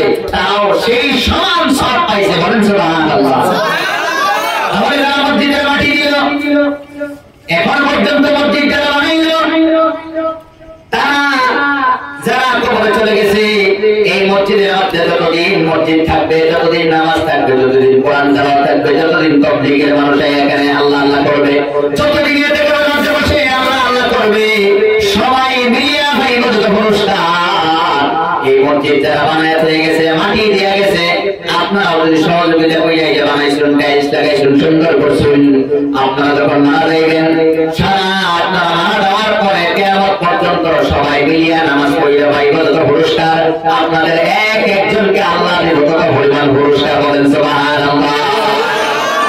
এর উল্টাটা কিন্তু আরো ভয়ঙ্কর। আপনার যদি একজন রেগুলার কাজ শিখাইতে গেলেন, ধরুন একজন মদ খাওয়া শিখাইতে হয়ে গেলেন, হ্যাঁ আরো 10টা রেগে আইলো, এই 10টা আরো 20টা রেগে আইলো, এই 20টা আরো 100টা রেগে আইলো, 100টার মধ্যে 3 দোকান দিয়া হাজার হাজার কাস্টমার বানাইলো, এই কাস্টমারে কি আমার দোকান দিয়া কিয়ামত পর্যন্ত ধরুন আপনার শিখানো পদ্ধতি গ্রহণ করিয়া 1 লাখ মানুষ মদ খেয়ে দুনিয়া থেকে মরছে, কিয়ামতের দিনে 1 লাখ মদ খুঁড়ে শরীরে মিলাইয়া দিব আল্লাহ যত খেসনি। তুমি যে মদ খাওয়া হিমাইস্টা, তুমি মাস্টার মাইন্ড, তোমার এলহাই দিব আল্লাহ তত খেসনি। বুঝছেন ওলা নাকি? তাহলে ভালো কাম করে থেকে গেলে আর অভাব নাই সবে, খারাপ কাম করে থেকে গেলে আর হুলতে হইতে ইনশাআল্লাহ খালি গুরুজন খাওয়া লাগবে, খেসনি খাওয়া লাগবে। কথা বলে ঠিক কিনা? আল্লাহ তাআলা বলে নেক কাজে সহযোগিতা করো, নেক কাজ যারা করে তাদের মতো সওয়াব তোমার দিয়ে দেব, আর গুনাহ কাজে সহযোগিতা করিও না, কারণ গুনাহ কাজে সহযোগিতা করলে হে গুনাহ কইয়া পাইব তত শাস্তি, তুমি না কইয়া পাইব তত শাস্তি, কারণ তুমি শিখাই না কেন সহযোগিতা করলা কে লিখে। আইনা যদি জানুন এই মানুষটা ভিক্ষা করে মদ খায়, এরা ভিক্ষা দেওয়া না কেন? ভিক্ষা করে গেই তো মদ কিনে খাইব, মদ কিনে খাই গুনাহ করবো, এর সব গুনাহ আপনার কাছেও লেখা হইব, এই জন্য হারাম। যদি আপনি দেখেন কোন ছেলে সান্নাতুল্লাহ ড্রাগস খায়, তাহলে এর সান্নাত হারাম, কারণ সে ড্রাগস খেয়ে জীবন নষ্ট করে যত গুনাহগার হইব, আপনি সান্নাতের কারণে তত গুনাহগার হইবেন। বুঝছেন এখন? জি। এই জন্য আমার বলা আলহামদুলিল্লাহ আপনারা মসজিদ বানাইছেন, বড় দিল খুশি হইল, নামাজ পড়লাম, কত মানুষ কতদিন আসবে, কিয়ামত পর্যন্ত কত মানুষ নামাজ পড়বে, আপনাদের ভবিষ্যৎ প্রজন্ম এইদিকে নামাজ পড়বে, আপনারা কবরে শুয়ে শুয়ে সওয়াব পাবেন আমার ভাইয়েরা। ঠিক তদ্রুপভাবে এখন আপনাদেরকে আরেকটা প্রশ্ন করি, বলেন এলপি স্কুল না থাকলে হাই স্কুল কয়টা থাকবো? একটাও না। একটাও না? একটাও না? জি না। হাই স্কুল না থাকলে কলেজ কয়টা থাকবো? একটাও না। কলেজ না থাকলে ইউনিভার্সিটি কয়টা থাকবো? একটাও না। একটাও না। এখন বলেন কলেজ তাহলে ইউনিভার্সিটি আগে না কলেজ আগে? কলেজ আগে। কলেজ আগে না হাই সেকেন্ডারি আগে? হাই স্কুল আগে। বলেন হাই স্কুল আগে না এলপি স্কুল আগে? এলপি স্কুল আগে। হ্যাঁ এলপি স্কুল আগে। এলপি স্কুল না থাকলে পরে একটাও থাকতো না। কোনটা আগে কোনটা পরে? এলপি স্কুল সবার আগে, বাকিগুলো সব পরে। কথা বলেন ঠিক কিনা? আচ্ছা অহল কই মাদ্রাসা না থাকলে মসজিদ পড়ে লিখবো? একটাও না। না একটু জোরে করে যে এরকম বলা করে মাদ্রাসা না থাকলে মসজিদ পড়ে লিখবো? একটাও না। একটাও না। তাহলে মাদ্রাসা মসজিদ আগে না মাদ্রাসা আগে? মাদ্রাসা আগে। মাদ্রাসা আগে। কোন আপনারা কোন? আমাদের নবী যে আগে মসজিদ বানাইছে না মাদ্রাসা বানাইছে? মাদ্রাসা বানাইছে। হ্যাঁ মাদ্রাসা বানাইছে। তাহলে আমাদের শিক্ষা ইসলামী শিক্ষা কি আগে মসজিদ আগে না মাদ্রাসা আগে? কিন্তু দেখবেন মসজিদ খালি সুন্দর হয়, মসজিদ খালি বিল্ডিং এর উপর বিল্ডিং হয়, কিন্তু মসজিদ সংলগ্ন একটা বক্তব্য নাই। তোমার বক্তব্য নাই, তুমি ট্রেনিং দিতেছ না। ক্ষেত করবার গেলে ট্রেনিং লাগে, ফুলটের করবার গেলে ট্রেনিং লাগে, মাটি কাটবার গেলে ট্রেনিং লাগে, কি গো কাঠ কাটবার গেলে ট্রেনিং লাগে, পাক্কা মিস্ত্রি করবার গেলে ট্রেনিং লাগে, নামাজ পড়বার গেলে কোনো ট্রেনিং লাগে না? লাগে? লাগে লাগে লাগে। রোজা করবার গেলে কোনো ট্রেনিং লাগে না? কি গো হজ করবার গেলে কোনো ট্রেনিং লাগে না? ইমান ধরে রাখবার গেলে কোনো ট্রেনিং লাগে না? হনা কোন কিছু লাগেনি? তাহলে এই ট্রেনিং গুলা মসজিদে বানাইবার আগে কোন জায়গায় দেওয়া হয়? মাদ্রাসা। এই জন্য কনফার্ম এটা মাদ্রাসা না থাকলে মসজিদ টিকতো না। নবী হাদিসের মধ্যে বলেছে কিয়ামতের আগে মসজিদ বিল্ডিং হইব, বাট ওহিয়া খারাপ মিনাল হুদা, হেদায়েত থেকে খালি হয়ে যাব। কারণ কি মসজিদের মধ্যে মুসল্লি থাকতো না। মুসল্লি থাকে না কখন? এই 20 ঘন্টা থাকলে তো বাকি সব খালি হয়ে যাব। অন্তর সবাই মুক্ত করে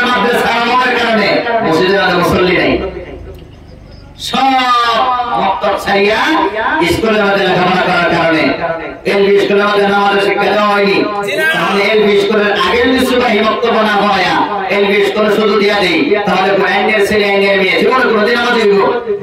এলপি স্কুলে নামাজ বানায়া শিক্ষক সাহেবানগণ হাই স্কুল পড়াইয়া দিব, হাই স্কুলে নামাজ হইয়া লাভ দিব কলেজ, কলেজে নামাজ হইয়া ভর্তি ইউনিভার্সিটি, ইউনিভার্সিটি থেকে হইয়া ছেলে মধ্যে হইয়া কেন্দ্রের ওইখান থেকে কইব হইজাল্লাহ। এই জন্য আমরা কবরে যাব, যদি চাও কবরে বসে দাঁড়ায়া দাঁড়ায়া তোমার ছেলে তোমার জন্য দোয়া করো, তোমার ছেলে তোমার জন্য রমজান মাসে বা রমজান মাসে যদি দান দেয়া করো, তুমি যদি চাও তোমার মেয়ে তোমার জন্য চোখের বাড়ি ভরা, তুমি যদি চাও তোমার কবরটা শান্তি হোক, তাহলে বাবা এই সবাই মুক্ত বানায়া ছেলে মেয়েদেরকে শিক্ষা দিয়ে তুমি যাও। হাদিসের মধ্যে এক তাফসীরের কিতাবের মধ্যে লেখা আছে, কোন ছেলে আর মেয়ে যখন বিসমিল্লাহ পড়ে তখন তার মা বাবার কবর আযাব আল্লাহ ক্ষমা করে দেয়। বলেন সুবহানাল্লাহ। শিক্ষা দেওয়া হয় না, কোন হাই স্কুলে শিক্ষা দেওয়া হয় না, কোন কলেজে ইউনিভার্সিটি শিক্ষা দেওয়া হয় না, কোন মেডিকেল কলেজে শিক্ষা দেওয়া হয় না, পৃথিবীর একটা প্রতিষ্ঠানেও শিক্ষা দেওয়া হয় না। কবরের মধ্যে যদি শান্তি চাও তাহলে মাদ্রাসা বাঁচাও, মাদ্রাসা বাঁচাও। মাদ্রাসা ধ্বংস করার যারা পড়াশোনা দেয় তারা কোনদিন মুসলমান হতে পারে না। এটা তো আমাদের ইমানের মশলা, এটা তো আমাদের পরকালের মশলা। কবরে আপনার কেউ কোনদিন কোন নেতায় আপনাকে কোনো শান্তি দিতে পারবে না, কোন পৃথিবীর কোন বিজ্ঞানী কবরে হতে আপনার শান্তি দিতে পারবে না। শান্তি দিতে পারবে একমাত্র ইসলামী শিক্ষা। কথা বলেন ঠিক কিনা? মরার পরে বাবা আল্লাহ কি বলতে দেয় আমাদের একটু ভয় করে দেব। মরার পরে কবরে আযাব, ছেলে মেয়ে বিসমিল্লাহ কইলে কেন আল্লাহ তাআলা নাম করে দিব। এটা বলে না শুনুন, মুসা আলাইহিস সালাম একদিন রাস্তা দিয়ে যাইতে সময় দেখে এক যুবকের কবরে আযাব হইতেছে। আইতে সময় দেখে আযাব নাই, ফুলের বাগানে বসা। মুসা আলাইহিস সালাম জিজ্ঞেস করলেন, বাবা অল্প আগে দেখলাম তোমার আযাব, এখন তো কোনো আযাব নাই। এখন প্রশ্ন করতে পারেন, হুজুর মুসা আলাইহিস সালামের কবরে আযাব দেখে আমরা তো সব কাছে আমাদের আগে রাস্তা এরা নাই, আমাদের ইহা দুই কারণে। এক নম্বর কারণ হলো কবরের আযাব যদি আমরা দেখতাম, এটা ভয়ঙ্কর, এটা যদি আমরা দেখতাম তাহলে গুনাহগার মানুষ মরে গেলে একটা মানুষ যদি রইলে কবর দিবে লেগে সমাজের থেকে সব পলায় আতরা বিগলে রইলে এই মানুষটা এই বাড়িতেই হচ্ছে আমার সিয়ে খায়া হইয়া এই ধ্বংস হইলে কবর বিগলে রইলে। এদিকে আমরা সাধারণ মানুষে এই কবরের আযাব আল্লাহ তাআলা আয় না। যদি দেখতাম কোন গুনাহগারে কবরের মধ্যে কেন দিতে পারে, কেন দিতে পারে? দুই নম্বর কারণ হইল কবরের আযাব যদি কেউ দেখতো, মানুষের চিন্তা করিয়া সংসারের সব কাম বাদ দিয়া রাস্তাঘাটে গিয়া চিন্তা করে বুঝা সব মানুষ মরিয়া বস করে গেলে দুনিয়ার একটা মানুষ কোনো হলে চিন্তায় সব করে গেলে। এই জন্য আল্লাহ তাআলা পরীক্ষার কারণে দুনিয়া আমাদের চোখে দেয় না। কারণ মুসা আলাইহিস সালাম দেখে কেন? কারণ মুসা আলাইহিস সালাম মনে হইল উম্মতের সর্দার, তখন লিডারকে যদি দেখায় দেওয়া হয় কবর আযাব, নবীকে যদি দেখায় দেওয়া হয় নবী আযাব দেখে উম্মতকে সংশোধন করবার লেগে আল্লাহ তাআলা দেখায়। কথা বুঝছেন কিনা? বাবা যদি আয়া পড়ে এইভাবে হাত দেখেছি কি বুঝাইবেন? নবী যদি কবর আযাব আমি দেখছি, তাহলে উম্মতে বান্ধব কারণে আল্লাহ নবী বললেন এইগুলো দেখায়, সাধারণ মানুষে দেখায় না। তখন জিজ্ঞেস করার পরে এই যুবককে বলতেছে, ও আল্লাহর নবী, আমি দুনিয়ার মধ্যে একটা বিবাহ করেছিলাম, কয়েকদিন সম্পর্ক আমার করে স্ত্রীর সাথে থাকার পরে আমি দুনিয়া থেকে আমাকে আল্লাহ তাআলা দুনিয়া থেকে উঠায় নেয়। আমার বিবি তখন প্রেগন্যান্ট ছিল, কয়েকদিন পরে একটা ছোট বাচ্চা জন্ম দেয়, ছেলে জন্ম দেয়। এই ছেলেটা আজকে মাদ্রাসায় যাওয়ার বয়স হয়েছে।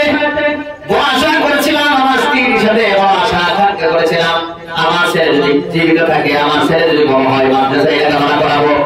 বাবা আগেই মারা গেছে, মাদ্রাসা যাওয়ার বাবার সুযোগ হয় নাই।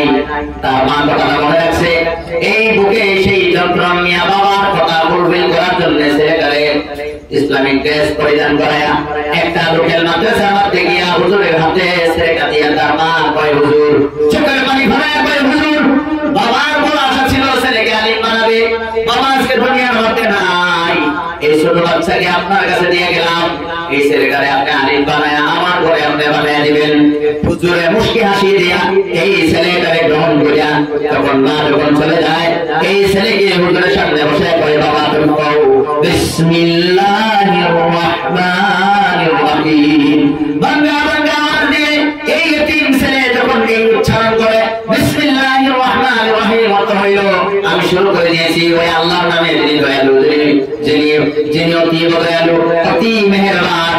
তখন আল্লাহ তাআলা লগে লগে আযাবের ফেরেশতারে পড়ে, এই আযাবের ফেরেশতা আযাব বন্ধ কর।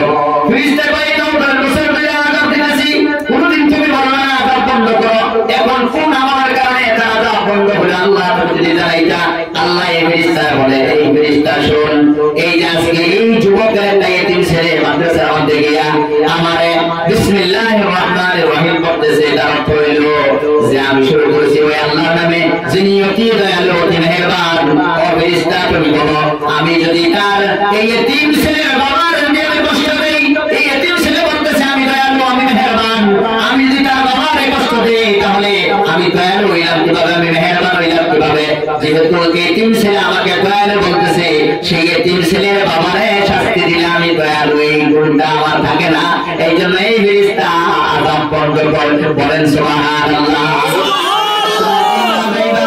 তোমার ছেলে যেদিন জীবনে কি একটা বার বিসমিল্লাহ কইতো না, আমি তো মনে করি যেদিন মা বাপ মারা যায় এদিন ছেলে মেয়ে বড় দুঃখের মধ্যে থাকে, চোখের মধ্যে পানি মারে, সে কি কিচ্ছু না জানলো, সূরা ফাতিহা পড়তে জানলো, কুল হুয়াল্লাহ সূরা পড়তে জানলো, সূরা ইখলাস কুল হুয়াল্লাহ শুধু জানে। আপনি কোন মানুষ যখন মারা যায় ছেলে তখন তিল নরম হইয়া মসজিদের মধ্যে নামাজ পড়তে আসে কিনা বলেন? কোন সময় বিসমিল্লাহ কয় কিনা বলেন? এই জন্যই আমি মনে করি যে সময় মানুষ মারা যায় গোসল করায়া এই জায়গায় বসায়া তার ছেলে মেয়ে কোরআন তেলাওয়াত করে না নাই? আমার বাবা, আমার ভাইয়ারা, আল্লাহর কসম এই কথাটা আপনার তাফসীরে কবিরের মধ্যে আল্লামা ফখরুদ্দিন রাজি রাহমাতুল্লাহি তাআলা আলাইহি তাফসীরে কবিরের মধ্যে এই ঘটনা উল্লেখ করেছেন। এখান থেকে আমরা বুঝতে পারি কোন ছেলে কোন মেয়ে যদি বিসমিল্লাহ পড়ে তার মা বাবার কবরে আযাব আল্লাহ তাআলা ক্ষমা করে দেয়, বলেন সুবহানাল্লাহ। আজকে আপনাদের সম্মুখে এই যে সবাই বক্তব্যটা হইতেছে, এই সবাই বক্তব্যটার জন্য আমি আপনাদের কাছে সামান্য একটু হাত পাততে চাই। আমার বাবা, এই হাত শুধু আমি পাতি নাই, নবী সাহাবাদের সামনে দিনের কারণে হাত পেতেছেন, সাহাবায়ে কেরামে অন্য সাহাবায়ে কেরামের সাথে অন্যদের কাছে হাত পেতেছেন নিজের জন্য, মানুষের কাছে কিছু চাওয়া। এটা হলো একটা এই আপনার নিন্দনীয় কাজ, কিন্তু অন্য কোনো মানুষের কারণে কারো কাছে হাত বাচ্চা তার সহায় করলে এটা নিন্দনীয় কি বলেন? নিন্দনীয় না বাবারা। এই সবাই বক্তব্যটা হইতেছে আলহামদুলিল্লাহ, এখানে একটা মাদ্রাসা হইতেছে, মাদ্রাসার মধ্যে সামান্য কিছু জরুরত, আলহামদুলিল্লাহ আপনারা মসজিদ বানিয়েছেন, এই মাদ্রাসা যদি হয়ে যায় তাহলে এইটা দেখিয়ে যদি বাবারা যুবক ভাইরা তোমরা যদি কবরে যাইতে পারো, আল্লাহ রাসূল বলেছেন যৌবন বয়সে যদি কোনো যুবকের যেই আমল করে বুড়া হয়ে যাওয়ার কারণে সেই আমল যদি না করতে পারে, যৌবন বয়স হিসাবে আল্লাহ তাআলা মৃত্যু বয়সে তারে আল্লাহ তাআলা সওয়াব দেয়, বলেন সুবহানাল্লাহ।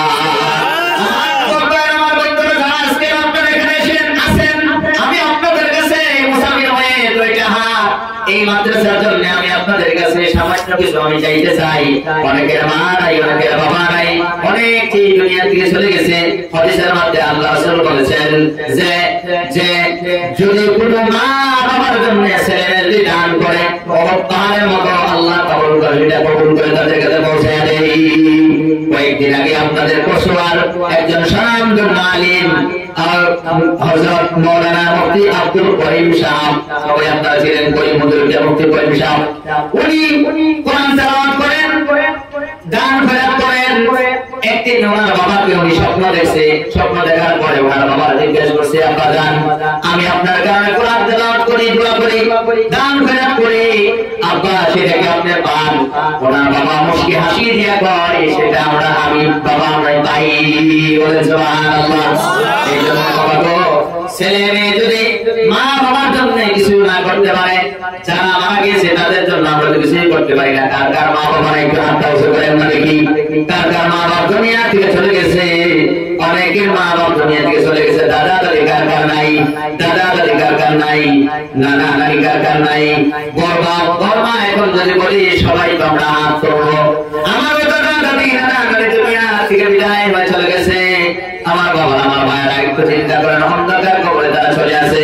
এই জন্য আমরা দুনিয়া থেকে তাদের জন্য কি করতে পারি, দুইটা কাজ করতে পারি। আমরা দোয়া করতে পারি, দোয়া তাদের জন্য আল্লাহ কবুল করে, এবং দান খয়রাত করতে পারি। এই দুই কাজ করা ছাড়া তাদেরকে সওয়াব পৌঁছানোর আর কোন রাস্তা নাই।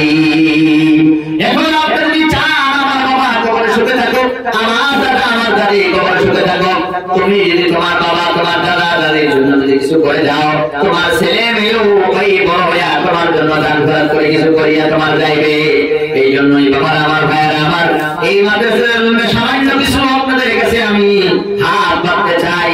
ইনশাআল্লাহ বুখারী শরীফের হাদিসের মধ্যে আল্লাহ রাসূল বলেছেন, নেক কাজ করে দোয়া করলে দোয়া কবুল হয়। আর পৃথিবীর মধ্যে সবচাইতে যত বড় বড় নেক কাজ আছে তার মধ্যে একটা হলো দান খয়রাত করা। দান খয়রাত করলে এটা আপনার সম্পদ নষ্ট হয় না, জমা হয়। আল্লাহ কোরআনে কারীমের মধ্যে বলেন যে মান যাল্লাযী ইউকরিদুল্লাহ কারদান হাসানা, যে তোমরা কে আছো যারা আল্লাহকে খরচ দিবা, আল্লাহকে ঋণ দিবা। আল্লাহর এই মাদ্রাসা যেখানে আল্লাহ শিক্ষা দেওয়া হবে, আল্লাহকে কে আছো তোমরা, আল্লাহকে তোমরা ঋণ দিবা।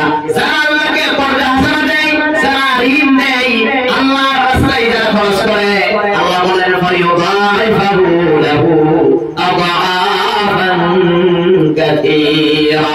কিয়ামতের দিন আল্লাহ তাআলা যেই দান আমরা করেছি, যেই ঋণ আমরা আল্লাহকে দিয়েছি, সেই ঋণ আল্লাহ তাআলা এক গুণ দুই গুণ নয়, বহু গুণ করে কিয়ামতের দিন আল্লাহ ঘুরায় দিবেন। বলেন সুবহানাল্লাহ।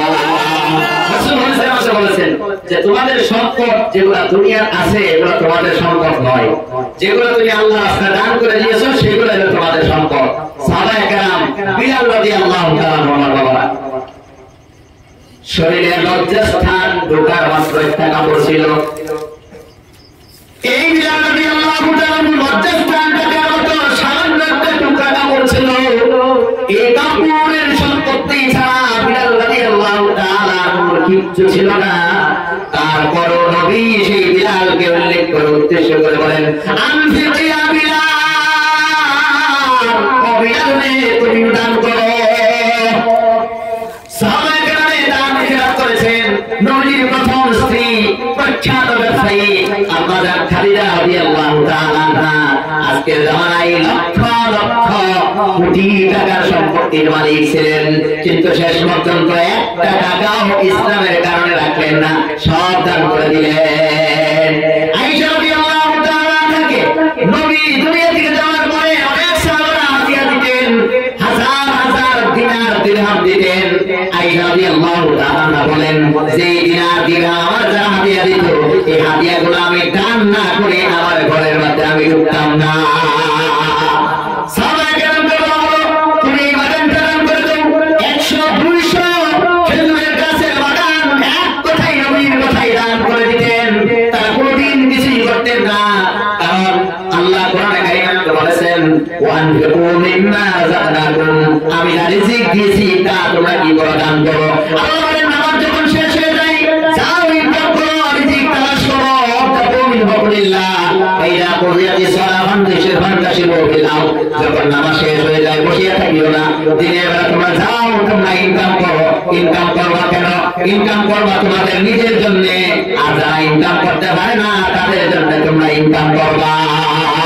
আমার বাবা আমার ভাইয়েরা, এই মাদ্রাসা মানায়াত হয়ে গেলে এই মাদ্রাসার যত ছেলে মেয়ে কোরআন তেলাওয়াত করবে, কোরআন শিখবে, কিয়ামতের দিন সবাই মিলে হইবার পুরস্কার আপনারা আল্লাহ তাআলা সেই পুরস্কার এই কোরআনের কারণে দেওয়া হবে। কারণ এই কোরআন পড়েই মানুষ জান্নাতে গেলে আপনি বলতে পারবেন আল্লাহকে, আল্লাহ আমি কোরআন পড়েই পড়ছি না জানি না, কিন্তু কোরআন শিক্ষার প্রতিষ্ঠানে একটা মানায়াত হয়ে ইসলাম। এই জন্যই আমার বাবা আমার ভাইয়েরা, এই জন্যই আমি আপনাদের কাছে এই মাদ্রাসার জন্য সামান্য কিছু আমি চাইতেছি। এই মাদ্রাসার মধ্যে কি আছেন যে সর্বপ্রথম হুজুর এই মাদ্রাসার মধ্যে বর্তমান আমরা একটা হিসাব করছিলাম, হিসাব করে দেখলাম প্রায় এই থেকে এল হিসাবে এলটা গড়টা প্রায় 70 ফুট লম্বা, 70 ফুট লম্বা। আমরা যদি কালারিং টিন যদি লাগাই 3 ফুটে 3 যদি লাগাই তাহলে এক সাইডে 23টা টিন লাগে, দুই সাইডে 46টা পিস টিন লাগে। 46 মানে 46টা টিন আপনার লাগে। ঘর কয় ফুটে টিন লাগবে? 3 কয় ফুটি? 9 ফুটি। 9 ফুটে টিন। তো 9 ফুটে এক পিস টিন কালারিং টিনের দাম এত বেশি বলতে না ইনশাআল্লাহ। আমি এখানে যারা আছেন আপনাদের কাছে একটা অনুরোধ, এই ঘরের মধ্যে কিছুদিন পরে টিন লাগাইতে হবে। যে টিন আপনার কোরআনের জন্য একটা সেমা হবে, এই জায়গায় বসে বসে আল্লাহর কোরআন যারা তেলাওয়াত করবে, ছোট ছোট শিশুরা, একদিন হয়তো আমরা কবরের মধ্যে চলে যাব। আর সেদিন তো আমরা সেই ফল আল্লাহ তাআলা কিয়ামতের দিন আমাদেরকে আল্লাহ তাআলা দিব।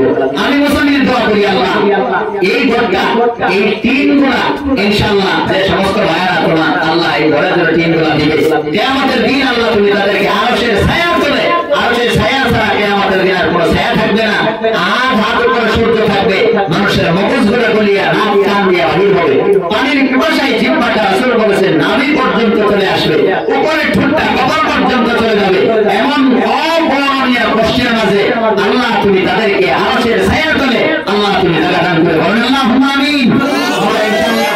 এই যে 46টা টিন লাগে ইনশাআল্লাহ, এরকম কোন বান্দা আছেন যে হুজুর ইনশাআল্লাহ আমি একটা টিন 9 ভরি টিন, আমি আশা করি বেশি টাকা হইতো না ইনশাআল্লাহ। এখানে আমি আপনাদেরকে বেশি কষ্ট দিতে চাই না। এখানে কি আছেন যে হুজুর এই 46টা টিনের মাঝে আমি সর্বপ্রথম ইনশাআল্লাহ 10টা টিন এই ঘরের জন্য আমি ইনশাআল্লাহ দান করে দিব। কে আছেন ইনশাআল্লাহ সর্বপ্রথম? আমি ইনশাআল্লাহ আপনার কাছে নারায়ে তাকবীর, তোমার সাথে মুসাফা করি ইনশাআল্লাহ। আপনারা লেখেন যে দলিল লিখে ভাইয়ের নাম কি? জি মাশাআল্লাহ, নারায়ে তাকবীর। এখানে আসলে মুসাফা করি ভাই, এটা মুসাফা করব ইনশাআল্লাহ। মুসাফা করলে যে পড়ে এবং যার সাথে করা হয় সেগুলো গুনাহগুলো আল্লাহ তাআলা মাফ করে দেন, বলেন সুবহানাল্লাহ। আর বাইরে ঠিক আছে।